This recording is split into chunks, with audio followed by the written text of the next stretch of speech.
News ಸಂಗಮಕ್ಕೆ ಸ್ವಾಗತ. ಮೊದಲಿಗೆ headlines.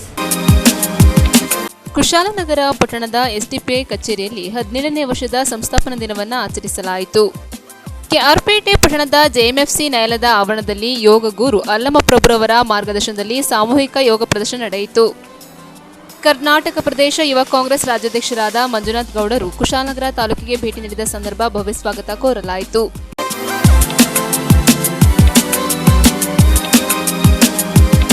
Karnataka ಪ್ರದೇಶ ಯುವ ಕಾಂಗ್ರೆಸ್ ರಾಜ್ಯಾಧ್ಯಕ್ಷರಾದ ಮಂಜುನಾಥ್ ಗೌಡರವರನ್ನ ಕುಶಾಲನಗರ ತಾಲೂಕಿಗೆ ಭವ್ಯ ಸ್ವಾಗತ ಕೋರಲಾಯಿತು.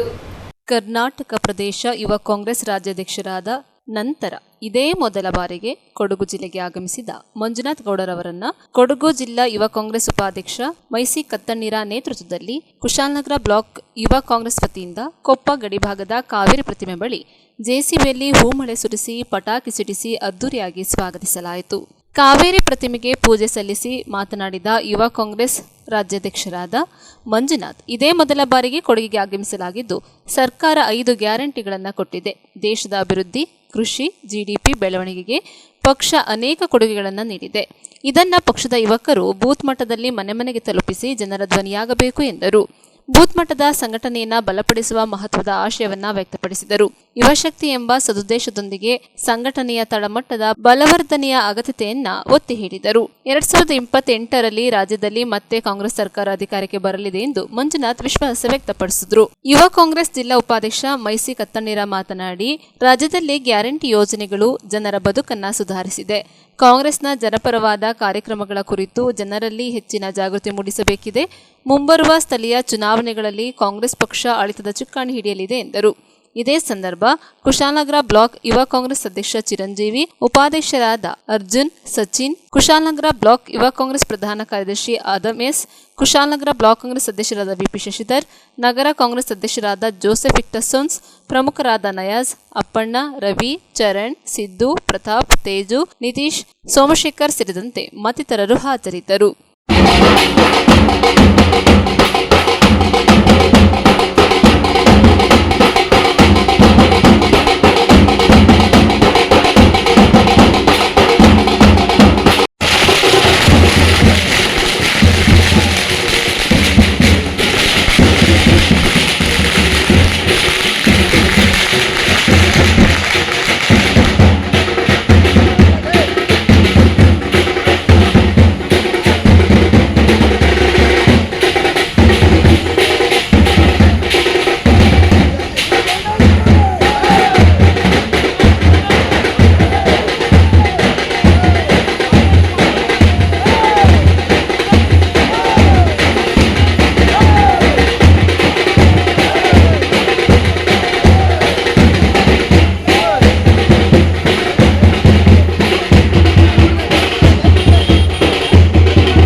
ರಾಜ್ಯದ ಯುವ ಕಾಂಗ್ರೆಸ್ನ ಅಧ್ಯಕ್ಷನಾದ ನಂತರ ಮೊದಲನೇ ಬಾರಿಗೆ ರಾಜ್ಯ ಪ್ರವಾಸವನ್ನು ಕೈಗೊಂಡು ಬೀದರಿಂದ ಸ್ಟಾರ್ಟ್ ಮಾಡಿದ್ದೆ. ಇದು ಸೆಕೆಂಡ್ ರೂಟಾಗಿ ಕೊಡಗುವಿಂದ ಸ್ಟಾರ್ಟ್ ಮಾಡ್ತಾ ಇದ್ದೇವೆ. ನಮ್ಮ ಉಸ್ತುವಾರಿಗಳಾದಂಥ ನಿಗಮ್ ಭಂಡಾರಿ ಅವರು ಜೊತೆಗಿದ್ದಾರೆ. ರಾಜ್ಯದಲ್ಲಿ ಯುವ ಕಾಂಗ್ರೆಸ್ಸನ್ನು ಮತ್ತಷ್ಟು ಶಕ್ತಿ ತುಂಬಬೇಕು ಮತ್ತು ರಾಜ್ಯದ ಎಲ್ಲ ಭಾಗಗಳಲ್ಲಿ ಏನು ನಮ್ಮ ಕಾಂಗ್ರೆಸ್ ಪಕ್ಷ ಬಂದ ನಂತರ ಏನು ಗ್ಯಾರಂಟಿಗಳನ್ನು ಕೊಟ್ಟಿದ್ದೀವಿ, ಯಾರು ಬಡವರಿದ್ದಾರೆ, ಕೂಲಿ ಕಾರ್ಮಿಕರಿದ್ದಾರೆ ಮತ್ತು ಯಾರಿಗೆ ಧ್ವನಿ ಇಲ್ಲ ಅವರ ಪರವಾಗಿ ಇರುವಂಥ ಈ ಸ್ಕೀಮನ್ನು ಮನೆ ಮನೆಗೆ ತಲುಪಿಸಬೇಕು ಮತ್ತು ಸಂಘಟನೆಯನ್ನು ಇನ್ನಷ್ಟು ಶಕ್ತಿ ತುಂಬುವಂಥ ಕೆಲಸವನ್ನು ಮಾಡಬೇಕು ಅಂತ ಬ್ಲಾಕ್ ಮಟ್ಟದ ನಾಯಕರುಗಳು, ಅಸೆಂಬ್ಲಿ ಮಟ್ಟದ ನಾಯಕರುಗಳು, ಜಿಲ್ಲಾ ಮಟ್ಟದ ನಾಯಕರುಗಳನ್ನು ಭೇಟಿ ಮಾಡಿ ಈ ಒಂದು ಕಾರ್ಯಕಾರಿಣಿಯಲ್ಲಿ ಮುಂಬರುವ ದಿನಗಳಲ್ಲಿ ಏನು ಲೋಕಲ್ ಬಾಡಿ ಎಲೆಕ್ಷನ್ಸ್ ಬರ್ತಾಯಿದೆ, ಜಿಲ್ಲಾ ಪಂಚಾಯತು ಮತ್ತು ತಾಲೂಕ್ ಪಂಚಾಯತು, ನಮ್ಮ ಯುವ ಕಾಂಗ್ರೆಸ್ಸು ಮೇನ್ ಕಾಂಗ್ರೆಸ್ ಶಕ್ತಿ ತುಂಬುವಂಥ ಕೆಲಸವನ್ನು ಮಾಡಬೇಕು ಮತ್ತು ನಮ್ಮ ಎಲ್ಲ ಯುವ ಕಾಂಗ್ರೆಸ್ ನಾಯಕರು ಕೂಡ ಈ ಎಲೆಕ್ಷನಲ್ಲಿ ಧೈರ್ಯ ಮಾಡಿ ಕಂಟೆಸ್ಟ್ ಮಾಡುವಂಥ ಕೆಲಸವನ್ನು ಮಾಡಬೇಕು ಅನ್ನೋದು ನನ್ನ ಇಚ್ಛೆ. ಅವ್ರಿಗೆ ಧೈರ್ಯ ತುಂಬೋದ್ರ ಜೊತೆಗೆ ಸೋಲು ಗೆಲುವು ಎರಡನೇ ಪದವಾಗಿ ಬರುತ್ತೆ. ಬಟ್ ಆದರೆ ಕಂಟೆಸ್ಟ್ ಮಾಡುವಂಥದ್ದು, ರಾಜಕೀಯವಾಗಿ ಬೆಳೆಯುವಂಥದ್ದು ಭಾಳ ಮುಖ್ಯ. ಅದನ್ನು ನಾನು ಅನುಭವಿಸಿದ್ದೇನೆ. ಅದಕ್ಕೋಸ್ಕರ ಅವರಲ್ಲೂ ಕೂಡ ಹುಮ್ಮಸ್ಸಿದೆ. ನಮ್ಮ ಸಂಘಟನೆಯನ್ನು ಮುಂಬರುವ ದಿನಗಳಲ್ಲಿ ಅತಿ ಹೆಚ್ಚು ಕೆಲಸವನ್ನು ಮಾಡಿ ಈಗಿನಿಂದಲೇ 2028ರ ಚುನಾವಣೆಯಲ್ಲಿ ಮತ್ತೆ ಕಾಂಗ್ರೆಸ್ ಪಕ್ಷ ಈ ಗದ್ದುಗೆಯನ್ನು ವಿಧಾನಸೌಧ ಗದ್ದುಗೆಯನ್ನು ಮತ್ತೆ ಹಿಡಿಬೇಕು ಅನ್ನೋದರೆಲ್ಲ ನಮ್ಮೆಲ್ಲರ ಆಶಯ. ಆ ಕೆಲಸವನ್ನು ಈಗಿಂದಲೇ ಮುಂದುವರಿಸಿದ್ದೀವಿ. ಇನ್ನು 2028ವರೆಗೂ ಕೂಡ ಇದೇ ರೀತಿ ಕಾರ್ಯಕ್ರಮ ನಡೀತಾನೆ ಇರ್ತದೆ. Thank you. ರಾಜ್ಯಾಧ್ಯಕ್ಷರಾದಂತಹ ಮಂಜುನಾಥ್ ಅವರು ರಾಜ್ಯಾಧ್ಯಕ್ಷರಾದ ನಂತರ ಮೊದಲನೇ ಬಾರಿಗೆ ಕೊಡಗಿಗೆ ಭೇಟಿ ನೀಡ್ತಾ ಇದ್ದಾರೆ. ಆದ್ದರಿಂದ ನಾವು ಕೊಪ್ಪ ಗೇಟ್ ಬಳಿ ಕಾವೇರಿ ಮಾತೆಯ ಮುಂಭಾಗದಲ್ಲಿ ಅವರಿಗೆ ಅದ್ಧೂರಿಯಾಗಿ ಸ್ವಾಗತವನ್ನು ಮಾಡ್ತಾ ಇದ್ದೇವೆ. ಆದ್ದರಿಂದ ಯುವ ಶಕ್ತಿಗಳೆಲ್ಲ ಬಂದು ಸೇರ್ತಾ ಇದ್ದಾರೆ. ಇನ್ನು ಕೆಲವೇ ಕ್ಷಣಗಳಲ್ಲಿ ನಮ್ಮ ರಾಜ್ಯಾಧ್ಯಕ್ಷರಾದಂತಹ ಮಂಜುನಾಥ್ ಗೌಡರವರು ಈಗಾಗಲೇ ಕೊಪ್ಪ ಸೇತುವೆ ಬಳಿ ಆಗಮಿಸಲಿದ್ದಾರೆ. ಅವರಿಗೆ ನಮ್ಮ ಕೊಡಗು ಯುವ ಕಾಂಗ್ರೆಸ್ ಎಲ್ಲ ವತಿಯಿಂದ ಆರ್ಥಿಕವಾದಂತಹ ಧನ್ಯವಾದಗಳು, ಅಭಿನಂದನೆಗಳು. ಇನ್ನಷ್ಟು ಯುವಶಕ್ತಿ ಮೊಳಗಲಿ, ಯುವಶಕ್ತಿ ಇನ್ನು ಕೊಡಗಿನಲ್ಲಿ ಬಲಿಷ್ಠವಾಗಲಿ ಅಂತ ಹೇಳಿ ನಾವೆಲ್ಲರೂ ಹಾರೈಸ್ತೇವೆ. ನ್ಯೂಸ್ ಸಂಗಮಕ್ಕಾಗಿ ಡಾಕ್ಟರ್ ಎಚ್ ಬರಗುಕೋಟಿ, ಕುಶಾಲನಗರ. ಕುಶಾಲನಗರ ಪಟ್ಟಣದ ಎಸ್ಡಿಪಿಐ ಕಚೇರಿಯಲ್ಲಿ 17ನೇ ವರ್ಷದ ಸಂಸ್ಥಾಪನಾ ದಿನಾಚರಣೆ ಹಾಗೂ ಸಭಾ ಕಾರ್ಯಕ್ರಮ ಹಮ್ಮಿಕೊಳ್ಳಲಾಗಿತ್ತು. ಕೊಡಗು ಜಿಲ್ಲೆಯ ಕುಶಾಲನಗರ ತಾಲೂಕಿನ ಪಟ್ಟಣದಲ್ಲಿರುವ ಎಸ್ಡಿಪಿಐ ಕಚೇರಿಯಲ್ಲಿ 17ನೇ ವರ್ಷದ ಸಂಸ್ಥಾಪನಾ ದಿನಾಚರಣೆ ಅಂಗವಾಗಿ ಧ್ವಜಾರೋಹಣ ಹಾಗೂ ಸಭಾ ಕಾರ್ಯಕ್ರಮವನ್ನು ಹಮ್ಮಿಕೊಳ್ಳಲಾಗಿತ್ತು. ಕಾರ್ಯಕ್ರಮದಲ್ಲಿ ಎಸ್ಡಿಪಿಐ ನಗರ ಅಧ್ಯಕ್ಷರಾದ ಜಕ್ರಿಯಾ, ಎಸ್ಡಿಪಿಐ ಜಿಲ್ಲಾ ಪ್ರಧಾನ ಕಾರ್ಯದರ್ಶಿ ಉಸ್ಮಾನ್ ಸುಂಟಿಕೊಪ್ಪ, ಸೈವುಲ್ಲಾ ಮೌಲಾನಾ, ತಾಲೂಕು ಮುಸ್ಲಿಂ ಒಕ್ಕೂಟದ ಅಧ್ಯಕ್ಷರಾದ ಅಕ್ಮಲ್ ಪಾಷಾ, ಎಸ್ಡಿಪಿಐ ಅಸೆಂಬ್ಲಿ ಅಧ್ಯಕ್ಷರಾದ ಬಾಷಾ ಮುಂತಾದವರು ಉಪಸ್ಥಿತರಿದ್ದರು. ನಾವು ಇನ್ನಷ್ಟು ಮೇಲೆ ಬೆಳೆಸೋದು ನಿಮ್ಮೆಲ್ಲರ ಕರ್ತವ್ಯ ಆಗಿದೆ. ಎಲ್ಲ ರೀತಿಯಲ್ಲೂ ಕೂಡ ಅವರಿಗೆ ಸಹಕಾರ ನೀಡಬೇಕಾಗುತ್ತೆ. ಅದನ್ನ ನೀಡ್ತಾ ಇದ್ವಿ, ನೀಡಬೇಕು, ಮುಂದಿನ ಇದನ್ನ ಮುಂದುವರ್ಸ್ಕೊಂಡು ಹೋಗಬೇಕು ಅನ್ನೋದು ನನ್ನ ಆಶಯ. ಇವರ ಕಾರ್ಯಕ್ರಮಗಳು ನಾನು ಭಾಳ ಹತ್ತಿರದಿಂದ ನೋಡಿದ್ದೀನಿ. ತೊಂದರೆಯಲ್ಲಿದ್ದವರಿಗೆ ಅಥವಾ ಪ್ರವಾಹ ಬಂದಾಗ, ಇನ್ನೇನಾದರೂ ನ್ಯಾಚುರಲ್ ಕೆಲಾಮಿಟೀಸ್ ಆದಾಗ ಅವರ ಕಾರ್ಯಕರ್ತರು ಇದನ್ನೆಲ್ಲ ಹೊಂದ್ಕೊಂಡು ಮಾಡಿಕೊಂಡು ಇಡೀ ದೇಶದಾದ್ಯಂತ ಇಲ್ಲೇ ಅಲ್ಲ ಎಲ್ಲ ಕಡೆಯೂ ಅವರು ಈ ಒಂದು ಎಲ್ಲ ಸಹಕಾರವನ್ನು ನೀಡ್ತಾ ಇದ್ದಿದ್ದನ್ನ ನನ್ನ ಮಾಧ್ಯಮದಲ್ಲೂ ಕೂಡ ಹಾಗೂ ಇಲ್ಲಿ ಕೂಡ ಇವ್ರು ಮಾಡ್ತಾ ಇದ್ದಿದ್ದನ್ನ ನಾನು ಅದರಿಂದ ನೋಡಿದ್ದೀನಿ. ಅದಕ್ಕೆ ನನ್ನ ಮೆಚ್ಚುಗೆ ಇದೆ.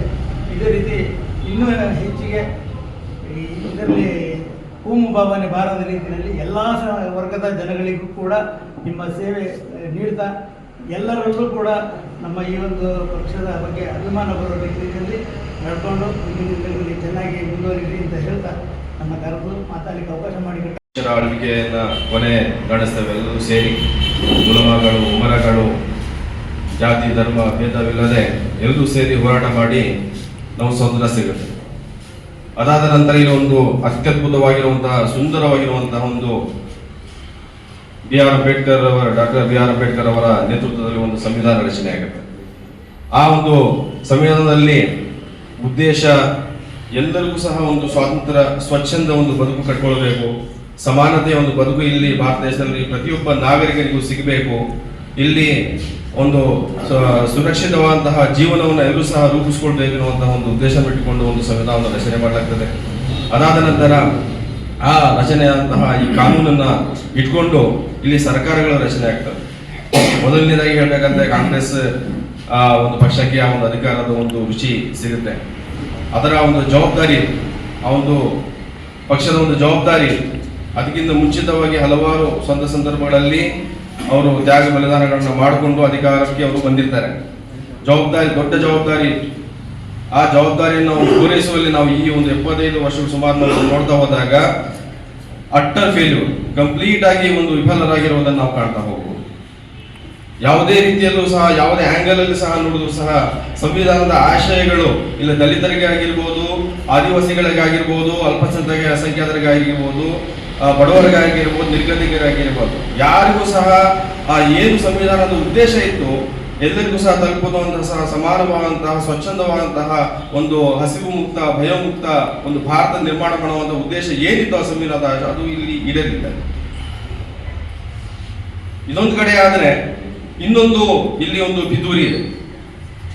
ಆ ಪಿತೂರಿಯ ಬಗ್ಗೆ ಹೆಚ್ಚು ಕಡಿಮೆ ಎಸ್ಡಿಪಿಐ ಪಕ್ಷ ಬರೋದಕ್ಕಿಂತ ಮುಂಚಿತವಾಗಿ ಎಲ್ಲರೂ ಸಹ ಒಂದು ಅದ್ರ ಬಗ್ಗೆ ಒಂದು ಅವೇರ್ನೆಸ್ ಇಲ್ಲ ಅಂತ ಒಂದು ಹೇಳ್ಬೋದು. ಎಲ್ಲೋ ಒಂದ್ ಕಡೆ ಬುದ್ಧಿಜೀವಿಗಳಲ್ಲಿ, ಕೆಲವೊಂದು ಇಂಟೆಲೆಕ್ಚುಯಲ್ಗಳಿಗೂ ಅವರಿಗೆ ಮಾತ್ರ ಈ ವಿಷಯಗಳ ಬಗ್ಗೆ ಗೊತ್ತಿತ್ತು. ಏನಾಗ್ತಾ ಇದೆ, ಯಾವ ಕಡೆ ಈ ಭಾರತ ಹೋಗ್ತಾ ಇದೆ, ಇದರ ಭಾರತದ ಫ್ಯೂಚರ್ ಏನಾಗ್ಬೋದು, ಇದರ ಬಗ್ಗೆ ಸರಿಯಾದ ರೀತಿಯಲ್ಲಿ ಅನಲೈಸ್ ಮಾಡಿ ಅದನ್ನ ತಿಳಿಸುವಂತ ಕೆಲಸಕ್ಕೂ ಯಾರು ಸಹ ಕೈ ಹಾಕಿರ್ಲಿಲ್ಲ. ಅಂತಹ ಕೆಲವೊಂದು ಪ್ರಯತ್ನಗಳ ಆದ್ರೂ ಸಹ ಅದನ್ನ ತಡೆ ಹಿಡಿಯಲಾಗ್ತಿತ್ತು. ಅಲ್ಹಮ್ದುಲಿಲ್ಲಾ ಈ ಒಂದು ಪಕ್ಷ ಒಂದು ಹುಟ್ಟಿದಾಗಿನಿಂದ ನಮ್ಮ ಹಿರಿಯರು ಇದನ್ನು ಹುಟ್ಟಾಗಿದ್ದರಿಂದ ಅದನ್ನ ಒಂದು ಭಾರತ ದೇಶದಲ್ಲಿ ಒಂದು ವಿಸ್ತೃತವಾದ ಬಗ್ಗೆ ಚರ್ಚೆ ಆಗಲಿಕ್ಕೆ ಪ್ರಾರಂಭ ಆಯಿತು. 1925 ಒಂದು ಇಲ್ಲಿ ಒಂದು ಪಿತೂರಿಯಲ್ಲಿ ಪ್ರಾರಂಭ ಆಯಿತು. ಆ ಪಿತೂರಿಯ ಒಂದು ನೇತೃತ್ವವನ್ನು ಇಲ್ಲಿ RSS ಪಡ್ಕೊಂಡು ಒಂದು ಫ್ಯಾಸಿಸ್ಟ್ ಶಕ್ತಿ ಒಂದು ದೊಡ್ಡ ಒಂದು ಶಕ್ತಿಯಾಗಿ ಒಂದು ಹೆಮ್ಮರವಾಗಿ ಬೆಳೆದಿದೆ. ಅದರ ಅಟ್ಟಹಾಸವನ್ನು ನಾವು ಇವತ್ತು ನೋಡ್ತಾ ಇದ್ದೇವೆ. ಯಾವ ಯಾವ ರೀತಿಯಲ್ಲಿ ಅದು ಅಟ್ಟಹಾಸವನ್ನು ಆಗೈತಾ ಇದೆ ಅಂತ ಹೇಳ್ಬೋದು. ಯಾವ ರೀತಿಯಲ್ಲಿ ಇಲ್ಲಿ ಸಂವಿಧಾನವನ್ನು ಗುಳುಮೇಲು ಮಾಡುವಂತಹ ಕೆಲಸಕ್ಕೆ ಅದು ಕೈ ಹಾಕಿದೆ. ಸಂವಿಧಾನವನ್ನು ಅದು ನಮ್ಮ ಪ್ರವಾದಿ, ಅಂತಿಮ ಪ್ರವಾದಿ ಮೊಹಮ್ಮದ್ ಸಲ್ಲಲ್ಲಾಹು ಅಲೈಹಿ ವಸಲ್ಲಂ ಅವರಿಗಾಗಿರ್ತದೆ. ಆಗ ಅವನ ಹತ್ರ ಕೇಳಲಾಯ್ತು, ನೀನೊಬ್ಬ ಕ್ರಿಶ್ಚಿಯನ್ ಆಗಿ ನೀನೊಬ್ಬ ಮುಸಲ್ಮಾನಿಗೆ ನೀನು ಮೊದಲನೇ ಸ್ಥಾನ ಕೊಟ್ಟಿದ್ದೀಯಲ್ಲ, ಏನು ವಿಷಯ ಅಂತ ಕೇಳುವಾಗ, ಇದರ ಉದ್ದೇಶ ಅಂತ ಕೇಳುವಾಗ ಅವರು ಹೇಳಿದ್ರು, ಎಲ್ಲರೂ ಪ್ರವಾಹ ಹೇಗೆ ಪ್ರವಾಹ ಹರಿತದ ಆ ಪ್ರವಾಹಕ್ಕೆ ಸರಿಯಾಗಿ ಮುಂದೆ ಹೋಗ್ತಾರೆ ಜನ. ಆದ್ರೆ ಪ್ರವಾದಿ ಮೊಹಮ್ಮದರ ಹಾಗೆಲ್ಲ ಪ್ರವಾಹಕ್ಕೆ ವಿರುದ್ಧವಾಗಿ ಹೋಗಿ ಇಂದು ರಾಷ್ಟ್ರಾದ್ಯಂತ ಒಂದು ದೊಡ್ಡ ಧರ್ಮವನ್ನೇ ಅವರು ಸ್ಥಾಪಿಸಿದ್ದಾರೆ ಅಂತ ಹೇಳ್ಬಿಟ್ಟು ಅದಕ್ಕೆ ಒಂದು ರೀಸನ್ ಕೊಡ್ತಾರೆ. ಅದೇ ರೀತಿ ನಮ್ಮ ಮುಸಲ್ಮಾನರು ಕಳೆದ 60-70 ವರ್ಷಗಳು ಏನು ಅಂತ ಹೇಳಿದ್ರೆ, ಏನು ನಾವು ರಾಜಕೀಯ 5 ವರ್ಷಕ್ಕಂತ ಒಂದು ಸಲ ಹೋಗೋದು, ಓಟ್ ಹಾಕೋದು ಮಾತ್ರವಲ್ಲದೆ ನಾವು ರಾಜಕೀಯ ಅಥವಾ ರಾಜಕಾರಣ ಮಾಡಲೇ ಇಲ್ಲ. ಬರೀ ಓಟ್ ಆಗಿ ನಮ್ಮನ್ನ ಎಲ್ಲಾ ಪಕ್ಷಗಳು, ಆ ಪಕ್ಷ ಈ ಪಕ್ಷ ಅಂತಲ್ಲ, ಅದು ಎಲ್ಲಾ ಪಕ್ಷಗಳನ್ನ ನಮ್ಮನ್ನ ಬಳಕೆ ಅಲ್ಲ, ನಮ್ಮನ್ನ ದುರ್ಬಳಕೆ ಮಾಡಿದೆ ಅಂತ. ಅದಕ್ಕೆ ವಿರುದ್ಧವಾಗಿ ನಮ್ಮ ಈ ಸಮುದಾಯ, ಅದು ಮುಸಲ್ಮಾನರಿಗೆ ಮಾತ್ರವಲ್ಲ, ಅದು ಮುಸಲ್ಮಾನ ಆಗಿರ್ಬೋದು, ದಲಿತರಾಗಿರ್ಬೋದು, ಅಥವಾ ಅನ್ಯಾಯ ದೌರ್ಜನ್ಯಕ್ಕೆ ಯಾರೆಲ್ಲ ಒಳಗಾಗಿದೆ ಅವರಿಗೆಲ್ಲರಿಗೂ ಒಂದು ಭಯ ಮುಕ್ತವಾದ ಒಂದು ಸ್ವಾತಂತ್ರ್ಯ ಸಿಗಬೇಕು, ಹಸಿ ಮುಕ್ತವಾದ ಒಂದು ಸ್ವಾತಂತ್ರ್ಯ ಸಿಗಬೇಕು ಅಂತ ಹೇಳ್ಬಿಟ್ಟು ಈ ಪಕ್ಷವನ್ನು ಹುಟ್ಟು ಹಾಕಿದ್ದೇವೆ. ಅದರ 17ನೇ ವಾರ್ಷಿಕಕ್ಕೆ ಬಂದಂತಹ ತಮಗೆಲ್ಲರಿಗೂ ಸ್ವಾಗತ. ಅದೇ ರೀತಿ ಇರ್ತಕ್ಕಂಥ ಸಂಪತ್ತು ಇಡೀ ಲೋಕದಲ್ಲಿ ಎಲ್ಲೂ ಇಲ್ಲ. ಆಸ್ಟ್ರೇಲಿಯಾ ಅನ್ನತಕ್ಕಂಥ ಒಂದು ರಾಷ್ಟ್ರ ಇದೆ. ಅಲ್ಲಿ ಒಂದು ಮಗು ಹುಟ್ಟಿದ ಆ ಕ್ಷಣ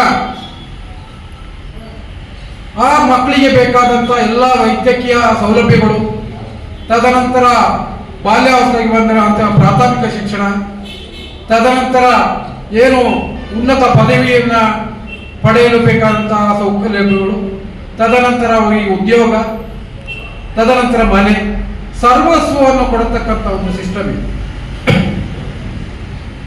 ಆದರೆ ನಮ್ಮ ಭಾರತದಲ್ಲಿ ನಮ್ಮ ಸಂಪತ್ತುಗಳು ಕೇವಲ ಒಂದು 5 ಬೆರಳಿಕೆ ಮಂದಿಯ ಕೈಗೆ ಇವತ್ತು ಹೋಗ್ತಾ ಇದೆ. ನೀವು ಕೇಳಿರ್ಬೋದು, ಲೋಕದಲ್ಲಿ 6ನೇ 7ನೇ ಸ್ಥಾನದಲ್ಲಿ ನಮ್ಮ ಇಂಡಿಯಾದ ಶ್ರೀಮಂತರಿದ್ದಾರೆ. 1-2 ಮಂದಿ ಅಲ್ಲ. ಈಗ ಮೊನ್ನೆ ಬಂದಂತ ಸ್ವಿಸ್ ಬ್ಯಾಂಕಿನಲ್ಲಿ ಮೊದಲು ಇಲ್ಲಿನ ಪ್ರಧಾನಿ ಅಧಿಕಾರಕ್ಕೆ ಬರೋ ಮುಂಚೆ ಸ್ವಿಸ್ ಬ್ಯಾಂಕಿನ ಹಣವನ್ನು ತರ್ತೀನಿ, ಇಲ್ಲಿನ ಬಡವರಿಗೆ 15 ಲಕ್ಷವನ್ನು ಹಂಚ್ತೀನಿ ಅಂತೇಳಿ ಮೊನ್ನೆ ರಿಪೋರ್ಟ್ನಲ್ಲಿ ಸ್ವಿಸ್ ಬ್ಯಾಂಕಿನಲ್ಲಿ ಇರತಕ್ಕಂಥ ಹಣ ದ್ವಿಗುಣ ಆಗಿದೆ. ಇಲ್ಲಿನ ಬಂಡವಾಳಶಾಹಿಗಳ ರಾಜಕಾರಣಿಗಳ ಹಣ ಅವರ ಅಧಿಕಾರಕ್ಕೆ ಬಂದ ಮೇಲೆ ಅವತ್ತು 50%, ಇವತ್ತು 100% ಇದೆ. ಅಂದ್ರೆ ತಾವು ಆಲೋಚನೆ ಮಾಡಬೇಕು, ಒಂದು ಅಂತಾರಾಷ್ಟ್ರ ಆಸ್ಟ್ರೇಲಿಯಾ ಅನ್ನತಕ್ಕಂಥ ಒಂದು ರಾಷ್ಟ್ರಗಳು ಅಥವಾ ಫಾರಿನ್ ಕಂಟ್ರಿಗಳು ಅಲ್ಲಿ ಜನರನ್ನ ನಡೆಸುವಂತ ರೀತಿ, ನಮ್ಮ ಭಾರತದಲ್ಲಿ ನಡೆಸುವಂತ ರೀತಿಯನ್ನ ಅವಲೋಕನ ಮಾಡಬೇಕಾಗುತ್ತೆ. ಇವತ್ತು ಹಸಿವಿನಿಂದ ಸಾಯ್ತಕ್ಕಂಥ ವ್ಯಕ್ತಿಗಳು ಇತರ ರಾಷ್ಟ್ರಗಳಲ್ಲಿ ಭಾರತಕ್ಕೆ 4ನೇ ಸ್ಥಾನವಿದೆ. ಮೊದಲು ನಾವು ಉಗಾಂಡ ಅಲ್ಲಿ ಇನ್ನಿತರ ರಾಷ್ಟ್ರಗಳನ್ನು ನೋಡ್ತಾ ಇದ್ವಿ. ಆದ್ರೆ ಇವತ್ತು ನಮ್ಮ ಕಾಲ ಬುಡಕ್ಕೆ ಬಂದಿದೆ. ಇದನ್ನ ಚೇಂಜ್ ಮಾಡಬೇಕಾದವ್ರು ಯಾರು? 60 ವರ್ಷ ಈ ರಾಷ್ಟ್ರವನ್ನ ಆಳಿದ ಕಾಂಗ್ರೆಸ್ ಮಾಡ್ತಾ, ಅಥವಾ 15-20 ವರ್ಷ ಆಳ್ವಿಕೆ ಮಾಡಿದ ಬಿಜೆಪಿ ಮಾಡ್ತಾ? ಯಾರು ಮಾಡ್ತಾ ಇಲ್ಲ.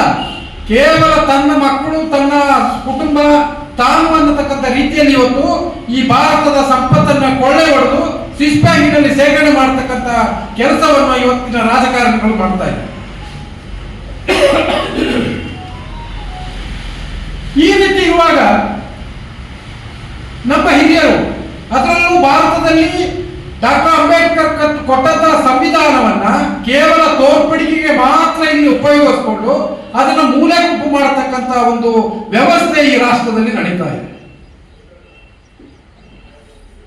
ಆದ್ರೆ ಇದನ್ನೆಲ್ಲ ಗಮನವನ್ನ ಕೊಟ್ಟು ಇದೇ ರೀತಿ ಇಂಥ ಬಲಿಷ್ಠ ಪಕ್ಷಗಳಿಗೆ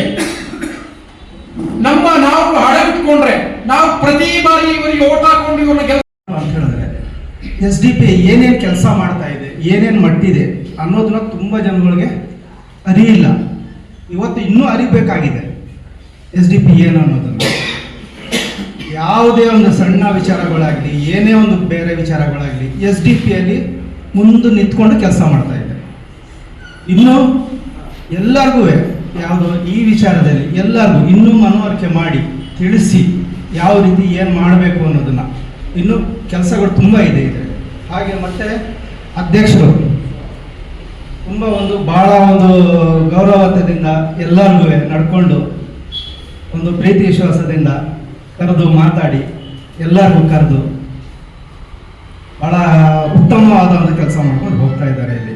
ಹಾಗೆ ಇನ್ನೂ ಎಲ್ಲ ಜನ ಸೇರಿ ಅವ್ರಿಗೆ ಇನ್ನೂ ಭರವಸೆ ಕೊಟ್ಟು ಅವರಿಗೆ ಇನ್ನೂ ಅವ್ರಿಗೆ ಮುಂದುವರಿಲಿ ಅಂತ ಹೇಳಿ और अल्लाह ताला दिन चुगनी रात चुगनी तरक्की अता फरमाए। हर नजर बस से अल्लाह ताला इस पार्टी की हिफाजत फरमाए। गर्ज ये SDPI हर एतबार से काम करने वाली पार्टी है।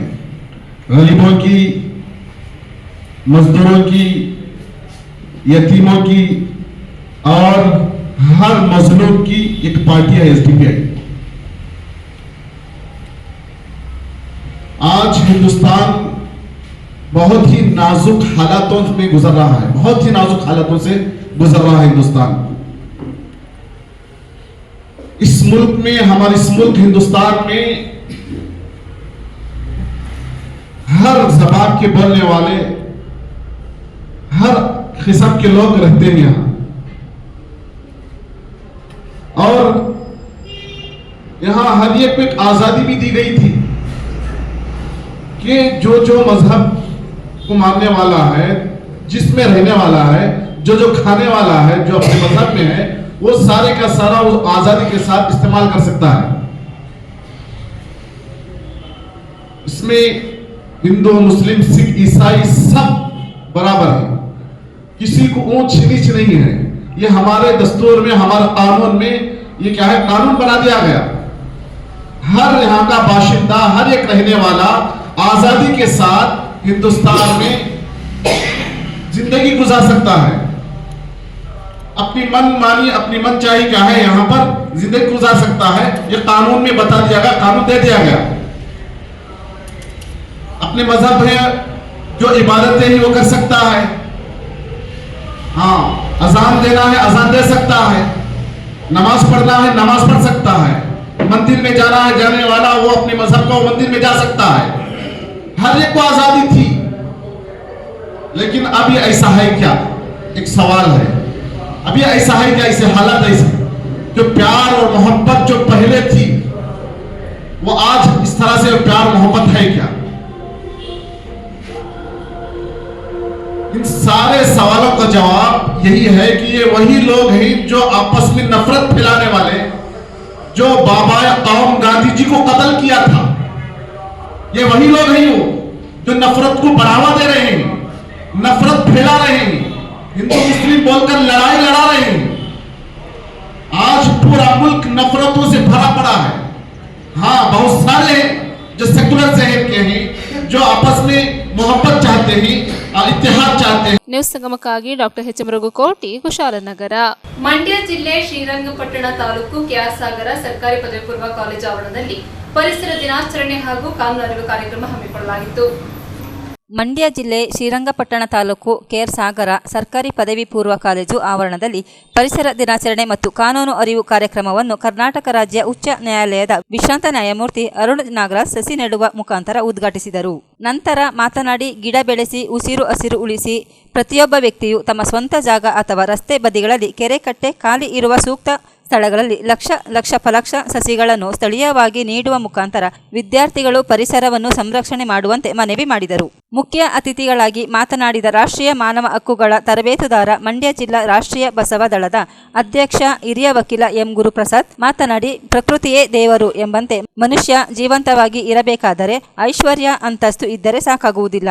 ಶುದ್ಧವಾದ ಗಾಳಿ ನೀರು ಅತ್ಯಂತ ಅವಶ್ಯಕವಾಗಿ ಮನುಷ್ಯನ ಜೀವನಕ್ಕೆ ಬೇಕಾಗಿದ್ದು, ಗಾಳಿ ನೀರು ಶುದ್ಧವಾಗಿ ಇರಬೇಕಾದರೆ ಉತ್ತಮವಾದ ಪರಿಸರ ಗಿಡ ಮರಗಳು ಸಮೃದ್ಧಿಯಾಗಿ ನಾಡಿನಾದ್ಯಂತ ಇದ್ದಾಗ ಮಾತ್ರ ಸಾಧ್ಯ ಎಂದರು. ನಾವು ಕಾನೂನು ಗೌರವಿಸಿದರೆ ಕಾನೂನು ನಮ್ಮನ್ನು ರಕ್ಷಿಸುತ್ತದೆ. ತಪ್ಪು ನಿಮಿಷ ಶಿಕ್ಷೆ ವರ್ಷಾನುವರ್ಷ ಎಂಬಂತೆ ಪ್ರತಿಯೊಬ್ಬ ವ್ಯಕ್ತಿಯು ಕಾನೂನಾತ್ಮಕವಾಗಿ ಜೀವನ ನಡೆಸಿದಾಗ ಮಾತ್ರ ಸದೃಢ ಭವ್ಯ ಸಮಾಜ ಕಾಣಲು ಸಾಧ್ಯ ಎಂದರು. ಪ್ರಾಸ್ತಾವಿಕವಾಗಿ ಮಾತನಾಡಿದ ಪರಿಸರ ಪ್ರೇಮಿ ಲವಕುಮಾರ್ ಮಾತನಾಡಿ, ನಾನು ಹಲವಾರು ವರ್ಷಗಳಿಂದ ಈ ಭಾಗದಲ್ಲಿ ಸಸಿ ನೆಡುವ ಕಾರ್ಯಕ್ರಮಗಳನ್ನು ಹಮ್ಮಿಕೊಂಡಿದ್ದು, ಇಂದು ನ್ಯಾಯಮೂರ್ತಿಗಳು ನಮ್ಮ ಕಾರ್ಯಕ್ರಮಕ್ಕೆ ಬಂದು ಸಸಿ ವಿತರಣೆ ಮಾಡಿರುವುದು ಬಹಳ ಸಂತೋಷವಾದ ವಿಷಯ ಎಂದರು. ಕಾರ್ಯಕ್ರಮದ ಅಧ್ಯಕ್ಷತೆ ವಹಿಸಿದ್ದ ಸಂಸ್ಥೆಯ ಅಧ್ಯಕ್ಷ ಎಂಬಿ ಕುಮಾರ್ ರವರು ಮಾತನಾಡಿ, ಹಲವಾರು ವರ್ಷಗಳಿಂದ ನಮ್ಮ ಈ ಕಾಲೇಜಿನ ವಿವಿಧ ರೀತಿಯ ಸಾಂಸ್ಕೃತಿಕ ಕಾರ್ಯಕ್ರಮಗಳು, ಕ್ರೀಡೆ, ಸಸಿ ನೆಡುವ ಕಾರ್ಯಕ್ರಮಗಳನ್ನು ಹಮ್ಮಿಕೊಂಡಿದ್ದು, ಇನ್ನು ಮುಂದಿನ ದಿವಸಗಳಲ್ಲಿ ಹೆಚ್ಚು ಕಾರ್ಯಕ್ರಮಗಳನ್ನು ಆಯೋಜಿಸಲಾಗುವುದು ಎಂದರು. ಈ ಸಂದರ್ಭದಲ್ಲಿ ಕಾಲೇಜಿನ ಪ್ರಾಂಶುಪಾಲರು, ಉಪನ್ಯಾಸಕರು, ಮುಖ್ಯ ಶಿಕ್ಷಕರು ಶ್ರೀ ಜೈರಾಮ್, ಅಖಂಡ ಕರ್ನಾಟಕ ರಕ್ಷಣಾ ಸೇವಾದಳ ತಾಲೂಕು ಕಾರ್ಯದರ್ಶಿ ರಾಜೀವ್ ಗೌಡ ಸೇರಿದಂತೆ ಅನೇಕ ಶಿಕ್ಷಕರು, ವಿದ್ಯಾರ್ಥಿಗಳು ಹಾಜರಿದ್ದು ಕಾರ್ಯಕ್ರಮ ಯಶಸ್ವಿಗೊಂಡಿತು. ತಾರತಮ್ಯ ಮಾಡ್ತೀನಿ. ನಾನು ಎಷ್ಟು ಭಕ್ತ, ಮಂತ್ರಿಗಳು ಅಷ್ಟೇ ಭಕ್ತ. ನನಗೆ 2 ದಿನ ಕಾಯಿಸಿ ನನಗೆ ದರ್ಶನ ಕೊಡ್ತಿದ್ದೀನಿ. ನಾನು ದುಡ್ಡು ಕೊಟ್ಟವ್ರಿಗೆ ಅರ್ಧ ದಿನಕ್ಕೆ ದರ್ಶನ ಕೊಡ್ತೀನಿ. ಇಂಥವರೆಲ್ಲ ಭ್ರಷ್ಟರು ಬಂದರೆ ಅವ್ರಿಗೆ ತಕ್ಷಣ ದರ್ಶನ ಕೊಡ್ತೀನಿ. ಇದು ಎಂಥ ನ್ಯಾಯಪ್ಪ ನಿಂದು ಅಂತ ಕೇಳ್ತೀನಿ. ಅಪ್ಪ, ಇದು ನಾನು ಮಾಡಿದ್ದಲ್ಲ ಅಂತನಂತ ಬಾಲಾಜಿ ತಿರುಪತಿ ತಿಮ್ಮಪ್ಪ, ಇದನ್ನೆಲ್ಲ ನೀವೇ ಮಾಡ್ಕೊಂಡವರು. ನಾನು ಇಲ್ಲೇ ಇಲ್ಲ, ಗರ್ಭಗುಡಿಯಲ್ಲಿ ಇಲ್ಲ. ನಾನು ಮರಗಿಡಗಳಲ್ಲದೀನಿ, ಪಶು ಪಕ್ಷಿಗಳಲ್ಲದೀನಿ, ಪ್ರಾಣಿಗಳಲ್ಲದೀನಿ, ಇಡೀ ಸೃಷ್ಟಿಯಲ್ಲೇ ನಾನಿದ್ದೀನಿ. ಅದನ್ನು ನೀನು ನೋಡಿ ಗುರುತಿಸೋದ್ರ ಬದಲಾಗಿ ಇಲ್ಲಿ ಬಂದು ನೀನು ಕ್ಯೂ ನಿಂತರೆ ನಾನೇನು ಮಾಡಲಕ್ಕ? ಇಲ್ಲಿ ಕ್ಯೂ ನಿಂದಿರಬೇಕು. ಇದಕ್ಕಿಷ್ಟು ರೊಕ್ಕ, ಇದಕ್ಕಿಷ್ಟು ಅಂತ ಮಾಡಿದರೆ ಯಾರು? ನಿಮ್ಮ ಮನುಷ್ಯರಿಗೆ ಮಾಡ್ಕೊಂಬಂದ್ರೆ ಖರ್ಚು ಮಾಡ್ಯಾರ, ಅವ್ರು ಮಾಡಬೇಕು. ನಾನೇನೇನು ಹೇಳಿನ ಮಾಡಲ್ಲ. ಇಲ್ಲ, ಇದು ತಾರತಮ್ಯ ನನ್ನದಲ್ಲ, ನಿಮ್ಮನ್ನು ನೀವೇ ತಾರತಮ್ಯ ಮಾಡಿಕೊಂಡವರು. ಆದ್ದರಿಂದ ನೀವು ಅಲ್ಲಿ ಕಾಣ್ರಿ, ನನ್ನನ್ನು ಇಲ್ಲಿ ಬರಾಗತ್ತಿಲ್ಲ. ಹಾಗೆ ದೇವರನ್ನು ಕಾಣಬೇಕಾಗಿತ್ತು ಅಂತ ಹೇಳಿದ್ರೆ ನಾವು ಪರಿಸರದಲ್ಲಿ ಕಾಣಬೇಕಾಗ್ತದೆ, ವ್ಯಕ್ತಿಗಳಲ್ಲಿ ಕಾಣೋಕ್ಕಾಗೋದಿಲ್ಲ, ಕಲ್ಲು ಮಣ್ಣಿನಲ್ಲಿ ಕಾಣೋಕ್ಕಾಗೋದಿಲ್ಲ.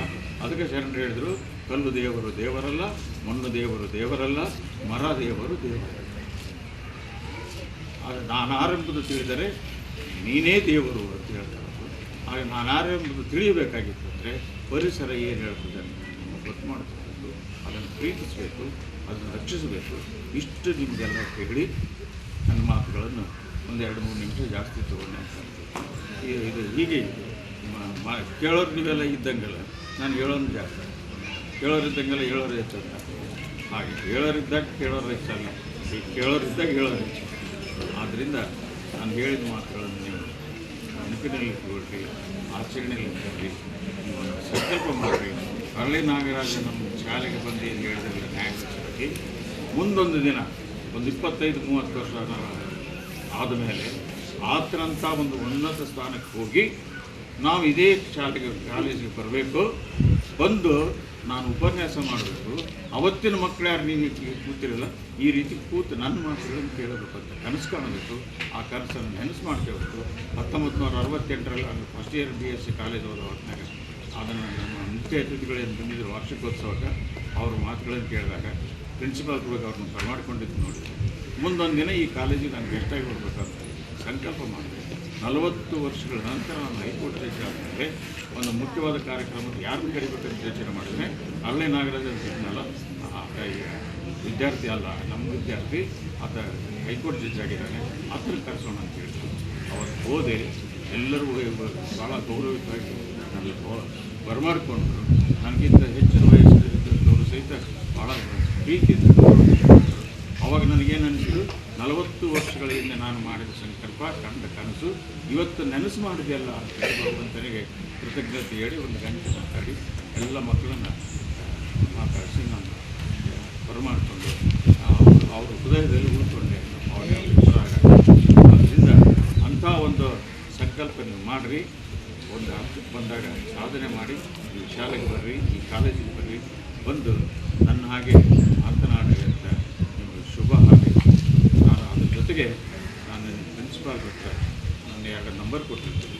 ನಿಮ್ಗೇನಾದರೂ ಸಂಶಯ ಇತ್ತು ಅಂತ ಹೇಳಿದ್ರೆ ನನಗೆ ಫೋನ್ ಮಾಡಿರಿ, ಸಂಕೋಚ ಬೇಡ, ಏನು ಬೇಡ. ಮೊಮ್ಮಕ್ಕಳು ಹೆಂಗೆ ಅಜ್ಜನ ಮೇಲೆ ಅಧಿಕಾರ ಚಲಾಯಿಸ್ತಾರಲ್ಲ ಹಾಗೆ ಮಾಡಬೇಕು. ನನ್ನ ಮಗಳು 3rd ಇಯರ್ ಮಗನ ಮಗ ಫಸ್ಟ್ ಇಯರ್ BE ಓದ್ತಾರೆ. ಈಗ ಅದಕ್ಕಿಂತ ನೀವು ಎಷ್ಟೋ ಸಣ್ಣವರು, ಮಕ್ಕಳಿಗಿಂತ ಮೊಮ್ಮಕ್ಕಳ ಮೇಲೆ ಪ್ರೀತಿ ಹೆಚ್ಚು, ಆ ಮೊಮ್ಮಕ್ಕಳಲ್ಲಿ ದೊಡ್ಡವ್ರಿಗಿಂತ ಸಣ್ಣವ್ರ ಮೇಲೆ. ಹಾಗಾಗಿ ನಿಮ್ಮ ಮೇಲೆ ಒಂದು ಶ್ರದ್ಧೆ ಪ್ರೀತಿ ಐತೆ ನನಗೆ. ಅದನ್ನು ಸದುಪಯೋಗ ಮಾಡಿಕೊಡ್ರಿ, ಸಲಹೆ ಕೇಳಿರಿ, ಮಾರ್ಗದರ್ಶನ ಕೇಳಿರಿ.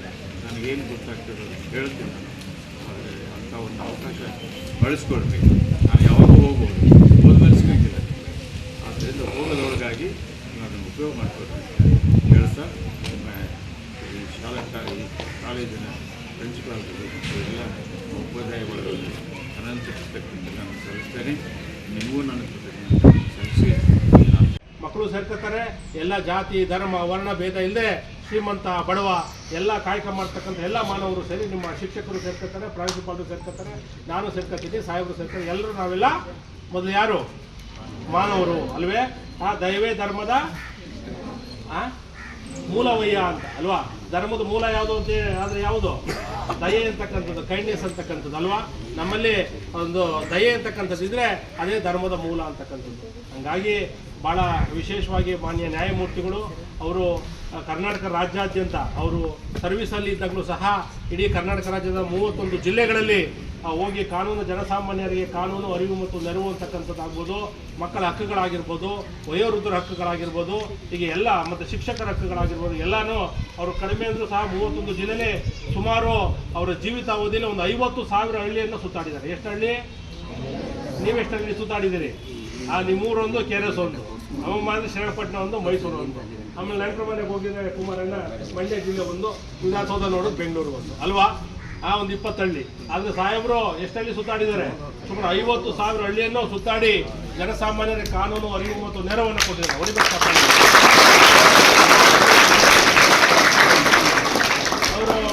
ಸ್ವಾತಂತ್ರ್ಯ ಪೂರ್ವದಲ್ಲಿ ಹೈಕೋರ್ಟ್ ಇತ್ತು. ಸ್ವಾತಂತ್ರ್ಯ ಪೂರ್ವ ಆಗ್ಬೋದು, ಸ್ವಾತಂತ್ರ್ಯ ನಂತರ ಕರ್ನಾಟಕದಲ್ಲಿ ನಮ್ಮ ಕನ್ನಡ ಭಾಷೆಯಲ್ಲೇ ತೀರ್ಪನ್ನು ಬರೆದ್ರೆ ಕಕ್ಷಿದಾರರಿಗೆ ಅನುಕೂಲ ಆಗ್ತದೆ. ಮಂಡ್ಯ ಜಿಲ್ಲೆ ಕನ್ನಮಾಡಿ ಕಟ್ಟೆ KRSನ ಭಾಗದವ್ರಿಗೆ ಅನುಕೂಲ ಆಗ್ತದೆ ಅಲ್ವಾ? ಈ ಕಡೆ ಪಾಂಡವಪುರದವ್ರಿಗೆ ಅನುಕೂಲ ಆಗ್ತದೆ. ಕರ್ನಾಟಕ ರಾಜ್ಯದ ಉದ್ದಗಲಕ್ಕೂ ವ್ಯಾಜ್ಯಗಳು ಬರ್ತವೆ. ಒಬ್ಬ ಕಕ್ಷಿದಾರನಿಗೆ ಅವ್ನು ಬರ್ತಂಥ ತೀರ್ಪೇ ಅರ್ಥವಾಗದೇ ಇದ್ದರೆ ಅವ್ನ ಜೀವನದಲ್ಲಿ ಏನು ಮಾಡೋಕ್ಕೆ ಸಾಧ್ಯ ಅಂತಕ್ಕಂಥ ಉದ್ದೇಶದಿಂದ ಭಾಳ ಸುಪ್ರೀಂ ಕೋರ್ಟ್ನಲ್ಲಿ, ಹೈಕೋರ್ಟ್ನಲ್ಲಿ ಒಂದು ಇದಿದೆ, ನಿಯಮ ಇದೆ. ಏನು? ಹೈಕೋರ್ಟಲ್ಲಿ ಬರೆದಂಥ ತೀರ್ಪುಗಳು ಇಂಗ್ಲೀಷ್ ಭಾಷೆಯಲ್ಲಿ, ಆಂಗ್ಲ ಭಾಷೆಯಲ್ಲೇ ಇರಬೇಕು. ಯಾಕೆಂದರೆ ಅದು ಅಪೀಲ್ ಹೋದರೆ ಸುಪ್ರೀಂ ಕೋರ್ಟ್ಗೆ ಅವ್ರಿಗೆ ಇರ್ತಕ್ಕಂಥ ಎಲ್ಲ ಉತ್ತರ ಭಾರತದ ನ್ಯಾಯಮೂರ್ತಿಗಳಿರ್ತಾರೆ, ಅವ್ರಿಗೆ ಕನ್ನಡ ಅರ್ಥ ಆಗೋದಿಲ್ಲ, ಟ್ರಾನ್ಸ್ಲೇಷನ್ ಮಾಡೋಕ್ಕೆ ಇಲ್ಲಿ ಕುಂಟೆ ಅಂತೀವಿ, ಸೆಂಟ್ ಅಂತೀವಿ, ಮತ್ತೊಂದು ಅಂತೇಳಿ ಆ ನಿಯಮವನ್ನು ಸಹ ಸಾಹೇಬರು ಮುಂದುವರೆದು ನಿಯಮ ಕಾನೂನು ಆಮೇಲೆ ನೋಡೋಣ. Supreme court is not supreme, justice is supreme. ಹೊಡಿಬೇಕು ಚಾಪಾಳೆ ಸುಮ್ಮನೆ. Supreme court is not supreme ಅಲ್ವಾ? ಸುಪ್ರೀಂ ಕೋರ್ಟಲ್ಲಿ ಬರೆದ ಸುಪ್ರೀಂ ಅಲ್ಲ. ಒಬ್ಬ ಕಕ್ಷಿದಾರನಿಗೆ ನ್ಯಾಯ ಸಿಕ್ತಪ್ಪ ಅಂತ ಅವ್ನಿಗೆ ಸಂತೋಷ ಆಗಬೇಕು ನ್ಯಾಯಾಲಯದೊಳಗೆ. ಜಸ್ಟಿಸ್ ಈಸ್ ಸುಪ್ರೀಂ ಅಂತಕ್ಕಂಥದ್ದು. ಇಂಥ ಹಕ್ಕುಗಳು, ಮಾನವ ಹಕ್ಕುಗಳು, ಇಂಥ ಮೌಲ್ಯಗಳು ಎಲ್ಲರೂ ಗಮನದಲ್ಲಿ ಇಟ್ಕೊಂಡು ಮಾನ್ಯ ನ್ಯಾಯಮೂರ್ತಿಗಳು ಕನ್ನಡದಲ್ಲಿ ತೀರ್ಪನ್ನು ಬರ್ತಾರೆ. ಆಗ ಮಾನ್ಯ ನ್ಯಾಯಮೂರ್ತಿಗಳಿಗಿಂತ ದೊಡ್ಡ ಸಾಹೇಬರಿದ್ದಂಥ ಹೈಕೋರ್ಟ್, ಸುಪ್ರೀಂ ಕೋರ್ಟ್ ನ್ಯಾಯಮೂರ್ತಿಗಳು ಕೇಳ್ತಾರೆ, ಏನು ಈ ಥರ ಇಂಗ್ಲೀಷಲ್ಲಿ ಬರೀರಿ ಅಂತ ಹೇಳಿದ್ರೆ ಕನ್ನಡದಲ್ಲಿ ಬರೆದುಬಿಟ್ಟಿದ್ದೀರಲ್ಲ, ಏನಿದು ಉಲ್ಲಂಘನೆ ಮಾಡಿದಿರಿ ಕಾನೂನು ಅಂತ. ಆಗ ಮಾನ್ಯ ನ್ಯಾಯಮೂರ್ತಿಗಳು ಅವ್ರಿಗೆ ಎಕ್ಸ್ಪ್ಲನೇಷನ್ ಕೊಟ್ಟಿಲ್ಲ, ಕರ್ನಾಟಕದಲ್ಲಿ ಕನ್ನಡಿಗರಿಗೆ ಅನುಕೂಲ ಆಗಲಿ ಅಂತೇಳಿ ಬರೆದಿದ್ದೀನಿ, ತಮಗೆ ಸಹ ಇದೊಂದು ಇಂಗ್ಲೀಷಲ್ಲಿ ಬರೀತೀನಿ ಅಂತೇಳಿ 2 ಕಾಪಿಯನ್ನು ಮಾಡ್ತಾರೆ. ಎಷ್ಟು ಕಾಪಿ? ಒಂದು ಕನ್ನಡ, ಒಂದು ಇಂಗ್ಲೀಷ್ ತಾವು ಓದ್ಕೊಳ್ಳಿ ಸ್ವಾಮಿ, ಕನ್ನಡವನ್ನು ಕಕ್ಷಿದಾರ ಓದ್ತಾರೆ ಅಂತ. ಅದು ಒಂದು ಈ ರಾಜ್ಯದಲ್ಲಿ, ಇಡೀ ದೇಶದಲ್ಲಿ ಒಂದು ದೊಡ್ಡ ಒಂದು ಬುನಾದಿ ಆಯಿತು ಅಲ್ವಾ? ಅದಾದ ನಂತರ ಅನೇಕ ನ್ಯಾಯಮೂರ್ತಿಗಳು ಕನ್ನಡದಲ್ಲಿ ತೀರ್ಪನ್ನು ಬರೆಯೋದಕ್ಕೆ ಸಾಧ್ಯವಾಯಿತು ಅಲ್ವಾ? ಈಗ ಕೋಲಾರದಲ್ಲಿ ಒಬ್ಬರು ಅಜ್ಜಿ ಒಂದು ಹಾಲಿನ ಮರ ನೆಟ್ಟವ್ರೆ, ಆರು ಬೇಕಾದಷ್ಟು ಹಣ್ಣು ಬಿಡ್ತಾ ಇದೆ. ಅವರೆಲ್ಲ ಆಸ್ತಿ ಗುದ್ದಾಡ್ತಾ ಇಲ್ಲ, ಹಾಲು ಮರ ಎಂಥದ್ದು ಅರಸನ ಮರಕ್ಕೆ ಕಿತ್ತಾಡ್ತವ್ರೆ ಅವ್ರ ಮನೆ ಮೊಮ್ಮಕ್ಕಳಲ್ಲಿ. ಯಾಕಪ್ಪ ಅಂತ ಹೇಳಿದ್ರೆ ಅದು ಲಕ್ಷಾಂತರ ರೂಪಾಯಿ ಹಣ್ಣನ್ನು ಕೊಡ್ತಾ ಇದೆ ವರ್ಷದಲ್ಲಿ. ಆ ಮರ ನನಗೆ ಬೇಕು, ಮರ ನನಗೆ ಬೇಕು. ಏನು ನವಕುಮಾರ್ ಏನು ಅವ್ರು ಮರಕ್ಕೆ ಎಷ್ಟು ಬೆಲೆ ಇದೆ ನೋಡ್ರಿ. ಆಸ್ತಿ ಮನೆ ಬೇಡ ಅಂತ ಅವ್ರು 1 ಕೋಟಿ. ನೀವೆಲ್ಲ ಆಸ್ತಿ ಕೇಳೋಕೆ ಹೋಗ್ಬಿಡಿ. ಇವತ್ತೇ ನ್ಯಾಯಮೂರ್ತಿಗಳ ಹೆಸರಲ್ಲಿ ಎಲ್ಲ ಒಂದು ಹಲಸಿನ ಮರಗಳನ್ನ ಲವಕುಮಾರ್ ತಂದು ಕೊಡ್ತಾರೆ, ಸಸಿ ಪ್ರೇಮಿಗಳು ಎಲ್ಲ ಒಂದು ಹಲಸಿನ ಮರಗಳನ್ನ ನೆಡಿ. ಎಲ್ಲೋ ಸರ್ಕಾರಿ ಜಾಗದಲ್ಲಿ ನೆಡ್ಬೇಡಿ, ಆಮೇಲೆ ಸರ್ಕಾರದ ವಿಷಯ ಇಟ್ಕೊತಾರೆ. ಸಸಿಗಳನ್ನ ಅಲ್ಲಿ ನೆಡಿ. ಮನೆ ನಿಮ್ಮ ಜಾಗದಲ್ಲಿ ಬಂದಿದ್ದ ಹಣ್ಣು ಗಿಡಗಳು ಇವತ್ತು ನಿಮ್ಮನ್ನು ಸಾಕ್ತಾ ಇದೆ ಅಲ್ವಾ. ಆ ಕಲ್ಪವೃಕ್ಷ ತೆಂಗಿನ ಮರಗಳು ನಮ್ಮ ಮುತ್ತಾತ ನೆಟ್ಟದ್ರಲ್ಲಿ ಇವತ್ತು ನಾವೆಲ್ಲ ಜೀವನ ಮಾಡ್ತಾ ಕೊಟ್ಟಿದ್ವಿ, ನಾವು ಜನ ನೆಡೋಕ್ಕಾಗ್ತಾ ಇದೆ. ಹಾಗಾಗಿ ಬಂಧುಗಳೇ, ಭಾಳ ವಿಶೇಷವಾಗಿ ಸಸಿಯನ್ನು ನೆಟ್ಟಿದ್ದಾರೆ. ಸಮಯದ ಅಭಾವ ಇದೆ. ಭಾಳ ನಾವು ಕಾನೂನಾತ್ಮಕವಾಗಿ ತಪ್ಪು ನಿಮಿಷ ಶಿಕ್ಷೆ ವರ್ಷಾನುವರ್ಷ. ತಪ್ಪು ಮಾಡ್ಬೇಕಾದ್ರೆ ಎಷ್ಟು ನಿಮಿಷ ಬೇಕು? 1 ನಿಮಿಷ. ಆದರೆ ಶಿಕ್ಷೆ 1 ವರ್ಷ ಬರೀತಾ ಇರ್ತೀವಿ. ಕಾಪಿ ಹೊಡಿಕೆ ಎಷ್ಟು ನಿಮಿಷ ಬೇಕು? ಸ್ಕ್ವಾಡ್ ಬಂದರು, ಗೆಟಪ್ ಬಂದರು, ಶಿಕ್ಷೆ. ಹಾಗಾಗಿ ಬಂಧುಗಳೇ, ಶಿಕ್ಷೆ ನಿಮಿಷ, ತಪ್ಪು ನಿಮಿಷ ಶಿಕ್ಷೆ ವರ್ಷಾನುವರ್ಷ. ಒಂದು ಕೊಲೆ ಮಾಡೋದು 1 ನಿಮಿಷ, ಶಿಕ್ಷೆ 14 ವರ್ಷ ಅಲ್ವಾ. ಒಂದು ಕಳ್ತನ ಮಾಡೋದು 1 ನಿಮಿಷ, ಶಿಕ್ಷೆ ವರ್ಷಾನುವರ್ಷ. ಹಂಗಾಗಿ ನಾವೆಲ್ಲ ಕಾನೂನಾತ್ಮಕವಾಗಿ ನಾವು ಕಾನೂನನ್ನು ಗೌರವಿಸಿದರೆ ಕಾನೂನು ನಮ್ಮನ್ನು ಗೌರವದ ಜೊತೆಗೆ ರಕ್ಷಣೆಯನ್ನು ಮಾಡ್ತದೆ ಅಂತಕ್ಕಂಥದ್ದು. ನಾವು ಕಾನೂನಾತ್ಮಕವಾಗಿದ್ದರೆ ಯಾವ ಪೊಲೀಸು ನಮ್ಮನ್ನು ಪ್ರಶ್ನೆ ಮಾಡೋಂಗಿಲ್ಲ, ಯಾವ ನ್ಯಾಯಾಧೀಶರು ಪ್ರಶ್ನೆ ಮಾಡೋಂಗಿಲ್ಲ, ಯಾವ ಮಾಸ್ಟರ್ ಶಿಕ್ಷಕರು ನಮ್ಮನ್ನು ಪ್ರಶ್ನೆ ಮಾಡೋಂಗಿಲ್ಲ. ಹಾಗಾಗಿ ನಾವೆಲ್ಲ ಕಾನೂನಾತ್ಮಕವಾಗಿ ಜೀವನವನ್ನು ಮಾಡಬೇಕಾಗ್ತದೆ. ಮಾನ್ಯ ಸಾಹೇಬರು ಸಸ್ಯನ ನೆಟ್ಟರು, ಪರಿಸರವನ್ನು ಕಾಪಾಡಬೇಕಾಗ್ತದೆ. ಬಸವಣ್ಣವ್ರು ಹೇಳಿದ್ರು, ಸಾಹೇಬ್ರು ಹೇಳಿದಂಗೆ ಎನ್ನ ಕಾಲೇ ಕಂಬ ದೇಹವೇ ದೇಗುಲ, ಶಿರವೆಯನ್ನು ಕಳಸವೆಯ ನಿನ್ನ ಆತ್ಮವೇ ದೇವರಯ್ಯ ಅಂತಕ್ಕಂಥ ಮಾತನ್ನು ಹೇಳಿದ್ರು. ನಾವು ಯಾರಲ್ಲಿ ದೇವರನ್ನ ಕಾಣಬೇಕು ಅಂತ ಹೇಳಿದ್ರೆ ಮನುಷ್ಯರಲ್ಲೇ ದೇವ್ರನ್ನ ನೀವು ಅವ್ರಲ್ಲಿ ದೇವ್ರನ್ನ ಕಾಣಬೇಕು, ಅವ್ರು ನಿಮ್ಮಲ್ಲಿ ದೇವರನ್ನ ಕಾಣಬೇಕು ಅಲ್ವಾ. ನಾವೆಲ್ಲ ಕಾಯಕ ಪುರುಷರಾಗಬೇಕು, ವರ್ಶಿಪ್ ಅಂತಕ್ಕಂಥದ್ದು ಶುದ್ಧವಾದಂಥ ಕೆಲಸವನ್ನು ಮಾಡುವ ಮುಖಾಂತರ ಒಂದು ಸದೃಢ ಸಮಾಜವನ್ನು ಕಟ್ಟಬೇಕು. ಆ ನಿಟ್ಟಿನಲ್ಲಿ ನಾವೆಲ್ಲ ಕೆಲಸವನ್ನು ಮಾಡಿ ಕಾನೂನಾತ್ಮಕವಾಗಿ ಹೋರಾಟವನ್ನು ಮಾಡಿ ಅಂತಕ್ಕಂಥ ಮಾತನ್ನು ಹೇಳ್ತಾ, ಮಾನ್ಯ ನ್ಯಾಯಮೂರ್ತಿಗಳು ಭಾಳ ದೂರದಿಂದ ನಮ್ಮ ಈ ಒಂದು ಜಿಲ್ಲೆಗೆ ಬಂದು ಸಾಕಷ್ಟು ಅವರು ಮಂಡ್ಯದಲ್ಲಿ ದತ್ತುಪುತ್ರ ಅಂತ ತಗೊಂಡ್ಬಿಟ್ಟಿದ್ದೀವಿ. ಕಳೆದ 10 ವರ್ಷದಿಂದ ಮೋರ್ ದೆನ್ 2,000ಕ್ಕೂ ಹೆಚ್ಚು ಕಾರ್ಯಕ್ರಮಗಳು ಮಂಡ್ಯ ಜಿಲ್ಲೆಯಲ್ಲಿ ಆಯೋಜನೆ ಮಾಡಿದ್ದೀವಿ. ಎಲ್ಲರಿಗೂ ಸಹ ಅವರು ಲಕ್ಷಾಂತರ ರೂಪಾಯಿ ಅವ್ರಿಗೆ ಪೆನ್ಷನ್ ಬರ್ತದೆ. ಅವ್ರು ಬರೋ ಪೆನ್ಷನಲ್ಲಿ ಟ್ರೈನ್ ಮಾಡ್ಕೋತಾರೆ, ಕಾರ್ ಮಾಡ್ಕೋತಾರೆ, ಆಟೋ ಮಾಡಿಕೊಂಡು ಎಲ್ಲ ಕಡೆ ಓಡಾಡ್ತಾ ಇದ್ದಾರೆ. ಹಾಗಾಗಿ ನಾವೆಲ್ಲ ಮತ್ತೊಮ್ಮೆ ಸಾಹೇಬರಿಗೆ ಚಪ್ಪಾಳೆ ಹೊಡೆದ ಮುಖಾಂತರ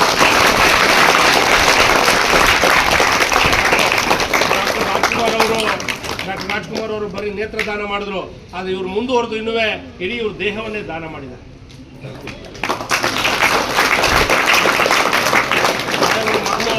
MBBS ಓದುವಂಥ ಸಂದರ್ಭದಲ್ಲಿ ಅವರು ಮನೆಯಲ್ಲಿ ಬಂದು, ಅಪ್ಪ ಏನಮ್ಮ ಏನು ಪ್ರಾಕ್ಟಿಕಲ್ ಚೆನ್ನಾಗಿ ನಡೀತಾ ಅಂತ ಕೇಳಿದ್ರೆ, ಹೌದಪ್ಪ ಕರ್ಕೊಂಡೋಗಿದ್ರು, ಬರೀ ಗೊಂಬೆಗೆ ಹಾರ್ಟ್ನ ಹಿಂಗೆ ಅಮುಕ್ತಾ ಇದ್ರು, ಅದು ಪಲ್ಸ್ ರೇಟ್ ಗೊತ್ತಾಗಿಲ್ಲ, ನರ್ವ್ಸ್ ಗೊತ್ತಾಗಿಲ್ಲ ಅಂತ ಹೇಳ್ತಾರೆ. ಹಾಗೆ ಸಾಹೇಬ್ರು ಹೇಳ್ತಾರೆ, ನೋಡಿ ಏನು ವೈದ್ಯಕೀಯ ಶಿಕ್ಷಣ ಮಾಡ್ತಕ್ಕಂಥ ವಿದ್ಯಾರ್ಥಿಗಳಿಗೆ ಇವತ್ತು ದೇಹ ಸಿಗ್ತಾ ಇಲ್ಲ, ಮೃತ ದೇಹಗಳು ಸಿಗ್ತಾ ಇಲ್ಲ. ಅದನ್ನು ಪ್ರಾಕ್ಟಿಕಲ್ನ ನರನಾಡಿಗಳನ್ನ ಕಂಡುಹಿಡಿಯೋದಕ್ಕೆ, ದೇಹದ ಅಂಗಾಂಗಗಳನ್ನು ನೋಡೋದಕ್ಕೆ ಸಿಗ್ತಾ ಇಲ್ಲ. ಗೊಂಬೆ ಮೇಲೆ ಪರೀಕ್ಷೆ ಮಾಡ್ತಾ ಇದ್ದಾರೆ ಅಂತ ಹೇಳಿದಾಗ ಸಾಹೇಬರು ಯೋಚನೆ ಮಾಡಿಕೊಂಡು ಇತ್ತೀಚೆಗೆ ಒಂದು ನ್ಯೂಸ್ ಸಂಗಮಕ್ಕಾಗಿ ಗುರುಪ್ರಸಾದ್, ಮಂಡ್ಯ.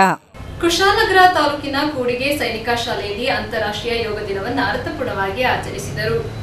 ಕೊಡಗು ಸೈನಿಕ ಶಾಲೆಯಲ್ಲಿ 11ನೇ ಅಂತಾರಾಷ್ಟ್ರೀಯ ಯೋಗ ದಿನಾಚರಣೆಯನ್ನು ಬೆಳಗ್ಗೆ 7ರಿಂದ 7:50ರವರೆಗೆ ಶಿಸ್ತು ಮತ್ತು ಉತ್ಸಾಹಭರಿತವಾಗಿ ಶಾಲೆಯ ಕುವೆಂಪು ವಿವಿಧೋದ್ದೇಶ ಸಭಾಂಗಣದಲ್ಲಿ ಆಚರಿಸಲಾಯಿತು. ಈ ವರ್ಷದ ಯೋಗ ದಿನಾಚರಣೆಯನ್ನು ಒಂದು ಭೂಮಿ ಒಂದು ಆರೋಗ್ಯಕ್ಕಾಗಿ ಯೋಗ ಎಂಬ ಶೀರ್ಷಿಕೆಯಡಿಯಲ್ಲಿ ಆಚರಿಸಲಾಯಿತು. ಕಾರ್ಯಕ್ರಮಕ್ಕೆ ಮುಖ್ಯ ಅತಿಥಿಯಾಗಿ ಶಾಲೆಯ ಪ್ರಾಂಶುಪಾಲರಾದ ಕರ್ನಲ್ ಅಮರ್ಜಿತ್ ಸಿಂಗ್ ರವರು ಹಾಜರಿದ್ದರು. ಜೊತೆಗೆ ಆಡಳಿತಾಧಿಕಾರಿಯಾದ wing commander P Prakash Rao, ಉಪ ಪ್ರಾಂಶುಪಾಲರು ಹಾಗೂ ಎನ್ಸಿಸಿ ಜೆಡಿ ಕಂಪನಿಯ ಕಮಾಂಡಿಂಗ್ ಅಧಿಕಾರಿಯಾದ ಸ್ಕ್ವಾಡ್ರನ್ ಲೀಡರ್ ಮೊಹಮ್ಮದ್ ಶಾಜಿ ಮತ್ತು ಎನ್ಸಿಸಿ ಘಟಕದ ಅಧಿಕಾರಿಗಳು ಹಾಗೂ ಶಾಲಾ ವೈದ್ಯಾಧಿಕಾರಿಯಾದ ಡಾಕ್ಟರ್ ಚಿನ್ಮಯ್ ರವರು ಉಪಸ್ಥಿತರಿದ್ದರು. ಶಾಲೆಯ ಎಲ್ಲಾ ವಿದ್ಯಾರ್ಥಿಗಳು, ಬೋಧಕ ಬೋಧಕೇತರ ವರ್ಗದವರು, ಎನ್ಸಿಸಿ ಸಿಬ್ಬಂದಿ ವರ್ಗ ಹಾಗೂ ದೈಹಿಕ ಶಿಕ್ಷಕರು ಹಾಜರಿದ್ದರು. ಶಾಲೆಯ ದೈಹಿಕ ಶಿಕ್ಷಕರಾದ CHM ಅನೂಪ್ ಚೌಹಾಣ್ ಆಯುಷ್ ಸಚಿವಾಲಯದಿಂದ ಅನುಮೋದಿತವಾದ ಯೋಗಾಸನದ ವಿವಿಧ ಆಸನಗಳ ಪ್ರದರ್ಶನ ನೀಡಿ ಭಾಗವಹಿಸಿದವರಿಗೆ ಮಾರ್ಗದರ್ಶನ ನೀಡಿದರು. ಪ್ರಸ್ತುತ ಕಾರ್ಯಕ್ರಮವನ್ನು ಶಾಲೆಯ ಎನ್ಸಿಸಿ ಘಟಕವು ಆಯೋಜಿಸಿದ್ದು, ಯೋಗಾಸನವು ಆರೋಗ್ಯದಲ್ಲಿ ಸ್ಥಿರತೆ, ಶಿಸ್ತು ಹಾಗೂ ಆನಂದಮಯ ಜೀವನಕ್ಕೆ ಅತಿ ಅವಶ್ಯಕವೆಂಬ ಅರಿವನ್ನು ವಿದ್ಯಾರ್ಥಿಗಳಲ್ಲಿ ಮೂಡಿಸಲಾಯಿತು. ಇದರೊಂದಿಗೆ ವಿದ್ಯಾರ್ಥಿಗಳು ತಮ್ಮ ದೈನಂದಿನ ಬದುಕಿನಲ್ಲಿ ಯೋಗವನ್ನು ಅಳವಡಿಸಿಕೊಳ್ಳುವ ಅಗತ್ಯತೆಯೊಂದಿಗೆ ಪ್ರಕೃತಿಯೊಂದಿಗೂ ಸಹ ಜೀವನ ನಡೆಸಬೇಕೆನ್ನುವ ಜಾಗೃತಿಯನ್ನು ಮೂಡಿಸಲಾಯಿತು. ನ್ಯೂಸ್ ಸಂಗಮಕ್ಕಾಗಿ ಓಂ ಶಿಹನಿ, ಕುಶಾಲನಗರ. ಕ್ಯಾರ್ಪೇಟೆ ಪಟ್ಟಣದ JMFC ನ್ಯಾಯಾಲಯದ ಆವರಣದಲ್ಲಿ ಯೋಗ ಗುರು ಅಲ್ಲಮಪ್ರಭುರವರ ಮಾರ್ಗದರ್ಶನದಲ್ಲಿ ಸಾಮೂಹಿಕ ಯೋಗ ಪ್ರದರ್ಶನ ನಡೆಯಿತು. ವಿಶ್ವ ಯೋಗ ದಿನದ ಅಂಗವಾಗಿ ಕೆಆರ್ಪೇಟೆ ಪಟ್ಟಣದ ಜೆಎಂಎಫ್ಸಿ ನ್ಯಾಯಾಲಯದ ಆವರಣದಲ್ಲಿ ಯೋಗ ಗುರು ಅಲ್ಲಮಪ್ರಭು ಅವರ ಮಾರ್ಗದರ್ಶನದಲ್ಲಿ ನ್ಯಾಯಾಧೀಶರು ಹಾಗೂ ವಕೀಲರು ಸಾಮೂಹಿಕ ಯೋಗ ಪ್ರದರ್ಶನ ನೀಡಿದರು. ಯೋಗ ಪ್ರದರ್ಶನ ಉದ್ಘಾಟನೆ ಮಾಡಿದ ಜೆಎಂಎಫ್ಸಿ ಹಿರಿಯ ಶ್ರೇಣಿ ನ್ಯಾಯಾಲಯದ ನ್ಯಾಯಾಧೀಶರಾದ ಸುಧೀರ್ ಮಾತನಾಡಿ, ಆರೋಗ್ಯವಂತ ಜೀವನಕ್ಕೆ ಯೋಗವು ಸಂಜೀವನಿಯಾಗಿರುವುದರಿಂದ ನಿಯಮಿತವಾಗಿ ಆಹಾರ ಸೇವಿಸಿ ಶಿಸ್ತುಬದ್ಧವಾದ ಜೀವನ ನಡೆಸಿ ರೋಗ ರುಜಿನಗಳು ಹತ್ತಿರ ಸುಳಿಯದಂತೆ ಎಚ್ಚರ ವಹಿಸಿ ಯೋಗಾಭ್ಯಾಸವನ್ನು ನಿಮ್ಮ ಜೀವನದ ಒಂದು ಭಾಗವನ್ನಾಗಿಸಿಕೊಂಡು ನೆಮ್ಮದಿಯ ಜೀವನ ನಡೆಸಬೇಕೆಂದು ಸುಧೀರ್ ಕರೆ ನೀಡಿದರು. ಅಪರ ಸಿವಿಲ್ ನ್ಯಾಯಾಧೀಶರಾದ ದೇವರಾಜು ಮಾತನಾಡಿ, ಊಟ ಬಲ್ಲವನಿಗೆ ರೋಗವಿಲ್ಲ, ಮಾತು ಬಲ್ಲವನಿಗೆ ಜಗಳವಿಲ್ಲ ಎಂಬ ನಾನುಡಿಯಂತೆ ಯೋಗಾಭ್ಯಾಸವನ್ನು ಪ್ರತಿದಿನವೂ ತಪ್ಪದೆ ನಿಯಮಿತವಾಗಿ ಮಾಡುವುದರಿಂದ ನಮ್ಮ ಮನಸ್ಸು ಹಗುರಾಗಿ ಕೆಲಸ ಕಾರ್ಯಗಳನ್ನು ಮಾಡಲು ಹೊಸ ಹುಮ್ಮಸ್ಸು ಮೂಡುತ್ತದೆ. ಆದ್ದರಿಂದ ಪ್ರತಿಯೊಬ್ಬರೂ ಕಡ್ಡಾಯವಾಗಿ ಯೋಗವನ್ನು ಮಾಡುವ ಮೂಲಕ ರೋಗ ನಿರೋಧಕ ಶಕ್ತಿಯನ್ನು ಹೆಚ್ಚಿಸಿಕೊಂಡು 100 ಕಾಲ ಆರೋಗ್ಯವಂತರಾಗಿ ನೆಮ್ಮದಿಯ ಬದುಕು ನಡೆಸಬೇಕೆಂದು ಕಿವಿಮಾತು ಹೇಳಿದರು.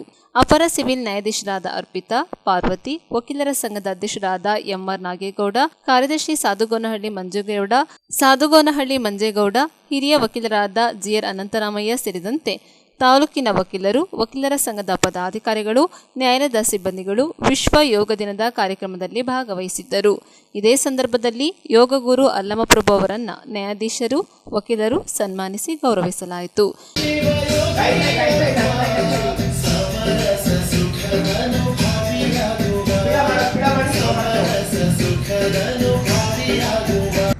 ತಗೊಳ್ಳಿ, ಬಿಟ್ಟು ರೈಟ್ ಸೈಡ್ ಬೆಂಡ್ ಆಗಿ ಎಷ್ಟಾಗುತ್ತಷ್ಟು ಹಸ್ತನ ನೆಲಕ್ಕೆ ಟಚ್ ಮಾಡಿದ್ರು ನೆಲಕ್ಕೆ ಟಚ್ ಮಾಡಿ. ಯಾರಿಗೆ ನೆಲಕ್ಕೆ ಟಚ್ ಆಗಲ್ಲ ಕಾಲು ಇಟ್ಕೊಳ್ಳಿ, ಮಂಡಿ ಮಾತ್ರ ಮರ್ಚಬೇಡಿ. ಲೆಫ್ಟ್ ಹ್ಯಾಂಡ್ ಕೈ ತುದಿ ನೋಡಿ, ಹಾಗೆ ಇರಿ. ಕೈ ತುದಿ ನೋಡಿ ಅಲ್ಲ, ಕೆಲವ್ರಿಗೆ ಕಾಣಿಸುತ್ತೆ ಕೆಲವ್ರಿಗೆ ಕಾಣಿಸೋದಿಲ್ಲ. ಹಾಗೆ ಇರಿ, ಹಾಗೆ ಇರಿ, ಹಾಗೆ ಇರಿ, ಹಾಗೆ ಇರಿ, ಹಾಗೆ ಇರಿ, ಹಾಗೆ ಇರಿ. ಸ್ವಲ್ಪ ಹಾಗೆ ಇರಿ, ನಾರ್ಮಲ್ ಆಗಿ ಉಸಿರಾಡ್ತಾರೆ. ಯೋಗ ಮಾಡ್ಬೇಕಾದ್ರೆ ಬಾಯಿ ಉಸಿರಾಡಬಾರ್ದು, ಮುಗಲೇ ಉಸಿರಾಡಬೇಕು. ಮಾಡಿ ನಿಧಾನಕ್ಕೆ ಉಸಿರು ತಗೊಳ್ಳಿ, ಉಸಿರನ್ನ ಬಿಡ್ತಾ ಲೆಫ್ಟ್ ಸೈಡ್ ಬೆಂಡ್ ಆಗಿ ಹಸ್ತ ನೆಲಕ್ಕೆ ಟಚ್ ಮಾಡಿದ್ರು ಪಾದದ ಪಕ್ಕ ಇಳಿಕೆ ಟ್ರೈ ಮಾಡಿ. ಲೆಫ್ಟ್ ಹ್ಯಾಂಡ್ ಕೈ ತುದಿ ನೋಡಿ, ಲೆಫ್ಟ್ ಹ್ಯಾಂಡ್ ಮೇಲೆ ಎತ್ತಿ, ಸಾರಿ ರೈಟ್ ಹ್ಯಾಂಡ್ ಮೇಲೆ ಎತ್ತಿ, ಹಾಗೆ ಇರಿ. ಹಾಗೆ ನಮ್ಮ ಪ್ರಾಚೀನವಾಗಿ ಬಂದಿದ್ದ ನಾವು ಪ್ರಾಣಾಯಾಮ ದಿನಯಾಭ್ಯಾಸ ಮಾಡಿದ್ರೆ ಅದರಿಂದ ಎಷ್ಟೋ ಮನಸ್ಸಿಗೆ ನೆಮ್ಮದಿ ಸಿಗುತ್ತೆ. ಮತ್ತು ಧ್ಯಾನ ಮಾಡ್ತಕ್ಕಂಥ ರೀತಿ ಹೇಳ್ಕೊಟ್ಟಿದ್ದಾರೆ ಗುರುಗಳ ದಿವಸ ಅಲ್ಲಮಪ್ರಭು. ಈ ಬಾಡಿ ಫ್ರೀ ಎಕ್ಸರ್ಸೈಸ್ ಏನು ವಕ್ರಾಸನ ಮತ್ತು ಶೀರ್ಷಾಸನ ಇವೆಲ್ಲ ತದನಂತರ ದಿನನಿತ್ಯವೂ ಸಹ ಪ್ರಾಣಾಯಾಮ ಮಾಡಿ ಕಪಾಲಭಾತಿ ಹೇಳ್ಕೊಡ್ಬೇಕಾಯ್ತು ಗುರುಗಳು, ಅದು ಈಗ ಹೇಳ್ಕೊಟ್ಟಿಲ್ಲ. ಆದರೆ ಇನ್ನೂ ನೆಕ್ಸ್ಟ್ ಟೈಮ್ ಬಂದಾಗ ಅವರು ಹೇಳ್ಕೊಡ್ತಾರೆ ಅಂತ ನಾನು ಭಾವಿಸ್ತೀನಿ. ಸ್ವಲ್ಪ ಕಾಲವನ್ನು ಮೀಸಲಿಡಬೇಕು. ನಮಗೆ ಎಲ್ರಿಗೂ ಗೊತ್ತಿರುವಂಗೆ SLCನಲ್ಲಿ ಒಂದು ಲೆಕ್ಕ ಇಡ್ತಾಯಿದ್ರು. ಒಂದು ವೃದ್ಧಾಕಾಲದಲ್ಲಿ ಲೆಕ್ಕ ಇಟ್ಬಿಟ್ಟು ದಿನನಿತ್ಯಕ್ಕೆ ಇಷ್ಟು ಟೈಮನ್ನು ವಿನಿಯೋಗ ಮಾಡಬೇಕು, ಮನೆ ಪಕ್ಷ ಎಷ್ಟು ಟೈಮ್ ನಿದ್ದೆ ಮಾಡಬೇಕು, ಊಟಕ್ಕಾಗಿ ಇಷ್ಟು ನಿದ್ದೆ ಟೈಮ್ ತಗೋಬೇಕು. ಈ ಥರ ಎಲ್ಲ ಆಗಿ 24 hours. ಅದೇ ಥರ ಪ್ರಪಂಚದ ಎಲ್ಲ ದೇಶಗಳಲ್ಲಿರ್ತಕ್ಕಂಥ ಮಾನವ ಸಂಕುಲ ಹಾಗೂ ಪ್ರಾಣಿ ಸಂಕುಲ ತಾಳ್ಮೆಯಿಂದ ವಹಿಸಬೇಕು. ಈಗ ನಾವು ಇರ್ತಕ್ಕಂಥ ಒಂದು ಸಂದರ್ಭ ನಮಗೆ ತಾಳ್ಮೆಯ ಪಾಠ ಬೇಕಾಗಿದೆ, ಭಾಳ ಮುಖ್ಯವಾಗಿದೆ. ಜಗತ್ತಿನಲ್ಲಿ ನಡೀತಿರ್ತಕ್ಕಂಥ ವಿದ್ಯಮಾನಗಳನ್ನು ನೋಡಿದ್ರೆ ತಾಳ್ಮೆಯ ಪಾಠ ನಮಗೆ ಅತ್ಯಗತ್ಯವಾದಂಥದ್ದು ಅಂತ ನಾನಾದರೂ ಹೇಳ್ತೇನೆ. ಆದ್ದರಿಂದ ಈ ಒಂದು ಯೋಗ ಮಾಡೋದ್ರಿಂದ ನಮಗೆ ತಾಳ್ಮೆಯ ಪಾಠವನ್ನು ಕಲಿಸ್ಕೊಡ್ತದೆ ಅಂತ ಹೇಳಿ ನಾನು ನ್ಯೂಸ್ ಸಂಗಮಕ್ಕಾಗಿ ಡಾಕ್ಟರ್ ಕೆಆರ್ ನೀಲಕಂಠ, ಕೆಆರ್ಪೇಟೆ. ಮಡಿಕೇರಿ ತಾಲೂಕು ಭಾಗಮಂಡಲ ಹೋಬಳಿಯ ತಾವೂರು ಗ್ರಾಮದ ಸರ್ಕಾರಿ ಕಿರಿಯ ಪ್ರಾಥಮಿಕ ಶಾಲೆಯ ಕಟ್ಟಡದ ಉದ್ಘಾಟನೆಯನ್ನ ಶಾಸಕರಾದ ಎಎಸ್ ಪೊನ್ನಣ್ಣ ನೆರವೇರಿಸಿದರು. ಶಿಕ್ಷಣಕ್ಕಾಗಿ ಸರ್ಕಾರ ನೀಡುತ್ತಿರುವ ಸೌಲಭ್ಯಗಳನ್ನು ವಿದ್ಯಾರ್ಥಿಗಳು ಸದುಪಯೋಗವನ್ನು ಪಡೆದುಕೊಳ್ಳಬೇಕೆಂದು ವಿರಾಜಪೇಟೆ ಕ್ಷೇತ್ರದ ಶಾಸಕ ಹಾಗೂ ಮುಖ್ಯಮಂತ್ರಿಗಳ ಕಾನೂನು ಸಲಹೆಗಾರರಾದ ಎಎಸ್ ಪೊನ್ನಣ್ಣ ತಿಳಿಸಿದರು. ಮಡಿಕೇರಿ ತಾಲೂಕು ಭಾಗಮಂಡಲ ಹೋಬಳಿಯ ತಾವೂರು ಗ್ರಾಮದಲ್ಲಿ ನೂತನವಾಗಿ ನಿರ್ಮಿಸಿದ ತಾವೂರು ಸರ್ಕಾರಿ ಕಿರಿಯ ಪ್ರಾಥಮಿಕ ಶಾಲೆಯ ಕಟ್ಟಡದ ಉದ್ಘಾಟನೆಯನ್ನು ನೆರವೇರಿಸಿ ಮಾತನಾಡಿದರು. ಕರ್ನಾಟಕ ರಾಜ್ಯ ಕಾಂಗ್ರೆಸ್ ಸರ್ಕಾರವು ವಿದ್ಯಾರ್ಥಿಗಳ ಉತ್ತಮ ವಿದ್ಯಾಭ್ಯಾಸಕ್ಕಾಗಿ ಅನೇಕ ಕಾರ್ಯಕ್ರಮಗಳನ್ನು ಹಮ್ಮಿಕೊಂಡಿದೆ.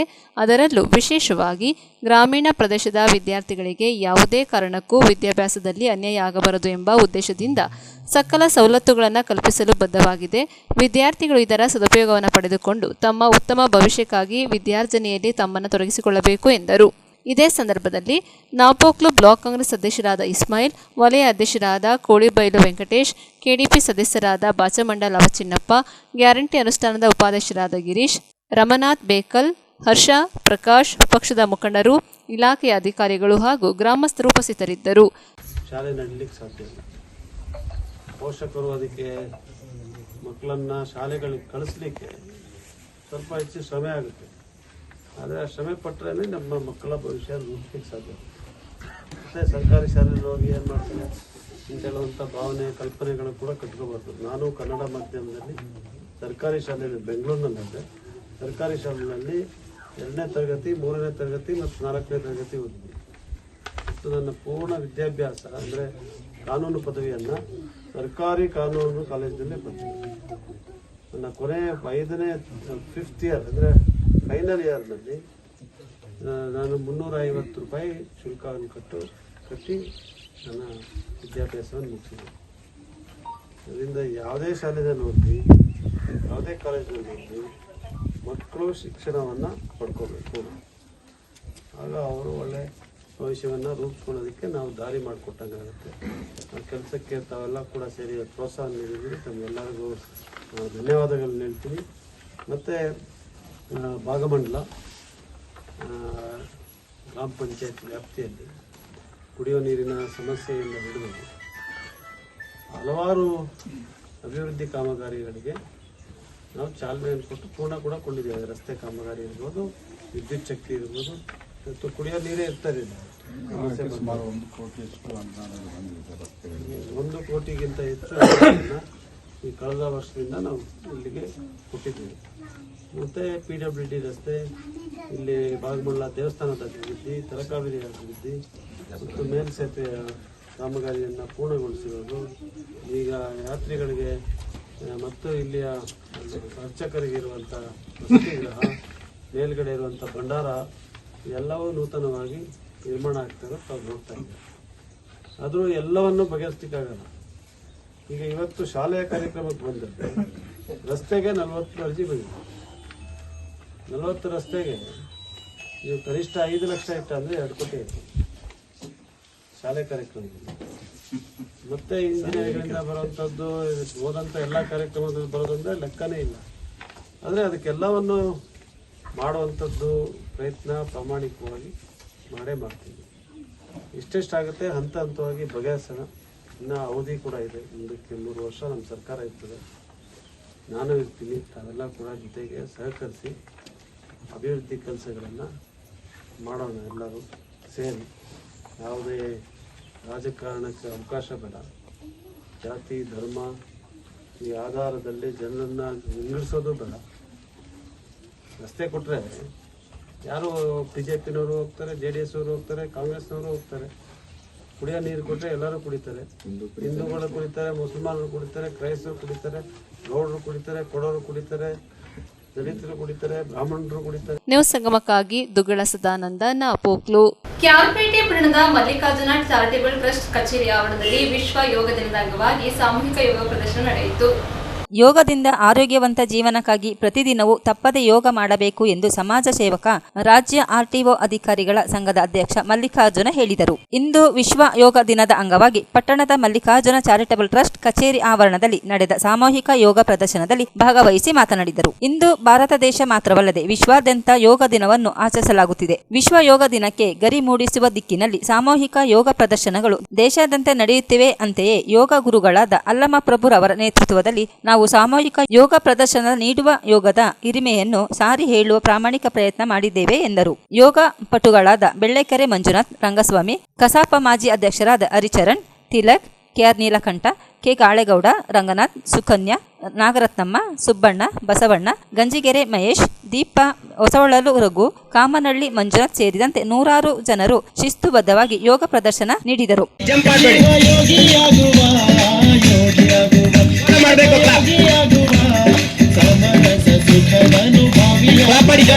ನಗುಮುಖದಲ್ಲಿ ಮೂಗಲಸಾಡಿ ಕಾಯಲಸಾಡಬಾರ್ದು.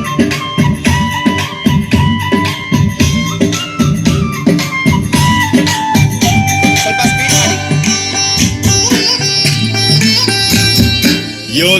ಇವತ್ತು ತಮ್ಮೆಲ್ರಿಗೂ ತಿಳಿದಿರೋ ಹಾಗೆ ವಿಶ್ವ ಯೋಗ ದಿನ. ಏನು ಈ ನಮ್ಮ ಯೋಗದ ಮಹತ್ವವನ್ನು ಜಗತ್ತಿಗೆ ತಿಳಿಸಲು ಋಷಿಮುನಿಗಳು ಶತಶತಮಾನಗಳಿಂದಲೂ ಕೂಡ ಪ್ರಯತ್ನಪಟ್ಟು ಇಂದಿಗೂ ಕೂಡ ಜೀವಂತವಾಗಿ ಉಳಿಸ್ಕೊಂಡು ಯೋಗಿಗಳೆಲ್ಲ ನಿರೋಗಿಗಳಾಗಿರ್ತೀರಿ ಅನ್ನೋ ತತ್ವ ಸಂದೇಶವನ್ನು ಇಟ್ಕೊಂಡು ಯೋಗವನ್ನು ಜಗತ್ತಿಗೆ ಸಾರುವ ಮೂಲಕ ಇವತ್ತು ಇಡೀ ಜಗತ್ತು ಭಾರತವನ್ನು ತಿರುಗಿ ನೋಡುವಂತೆ ಮಾಡಿದ್ದಾರೆ. ಇವತ್ತಿನ ಮಹತ್ವ ಏನಪ್ಪ ಅಂತಂದ್ರೆ ಭಾರತವನ್ನ ಇಡೀ ಜಗತ್ತು ಯೋಗದ ಮೂಲಕ ಗುರುತಿಸ್ತಾ ಇದೆ. ಇದೇ ಭಾರತದ ವಿಶಿಷ್ಟತೆ.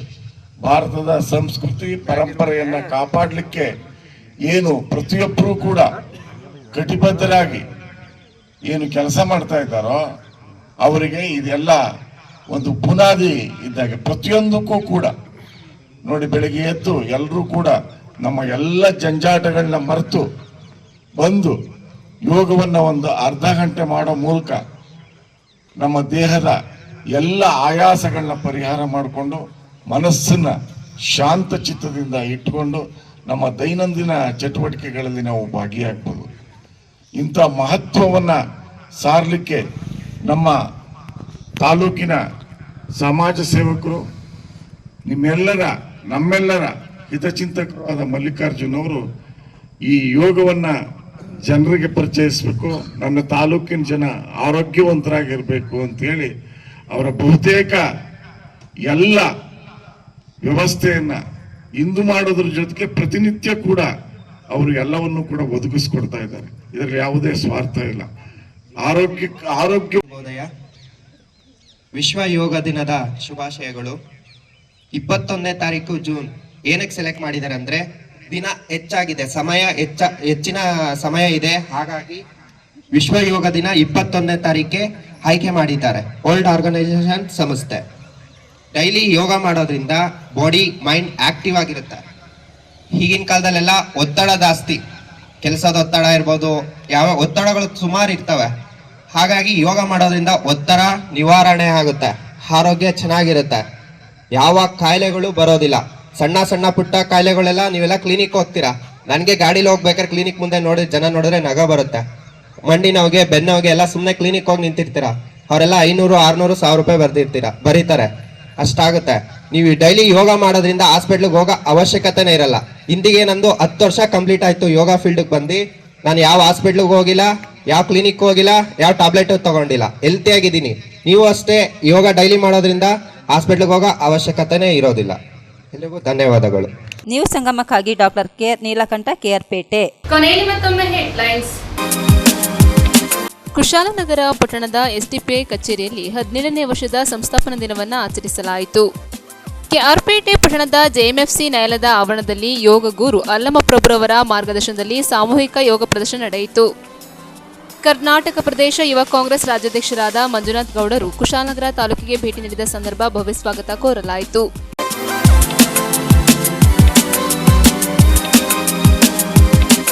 ಇಲ್ಲಿಗೆ ನ್ಯೂಸ್ ಸಂಗಮ ಮುಕ್ತಾಯವಾಯಿತು. ಸುದ್ದಿ, ಮಾಹಿತಿ, ಮನೋರಂಜನೆಗಾಗಿ ನೋಡ್ತಾ ಇರಿ ಸಂಗಮ ಟಿವಿ. ವಂದನೆಗಳೊಂದಿಗೆ ಸುಪ್ರೀತಾ LN.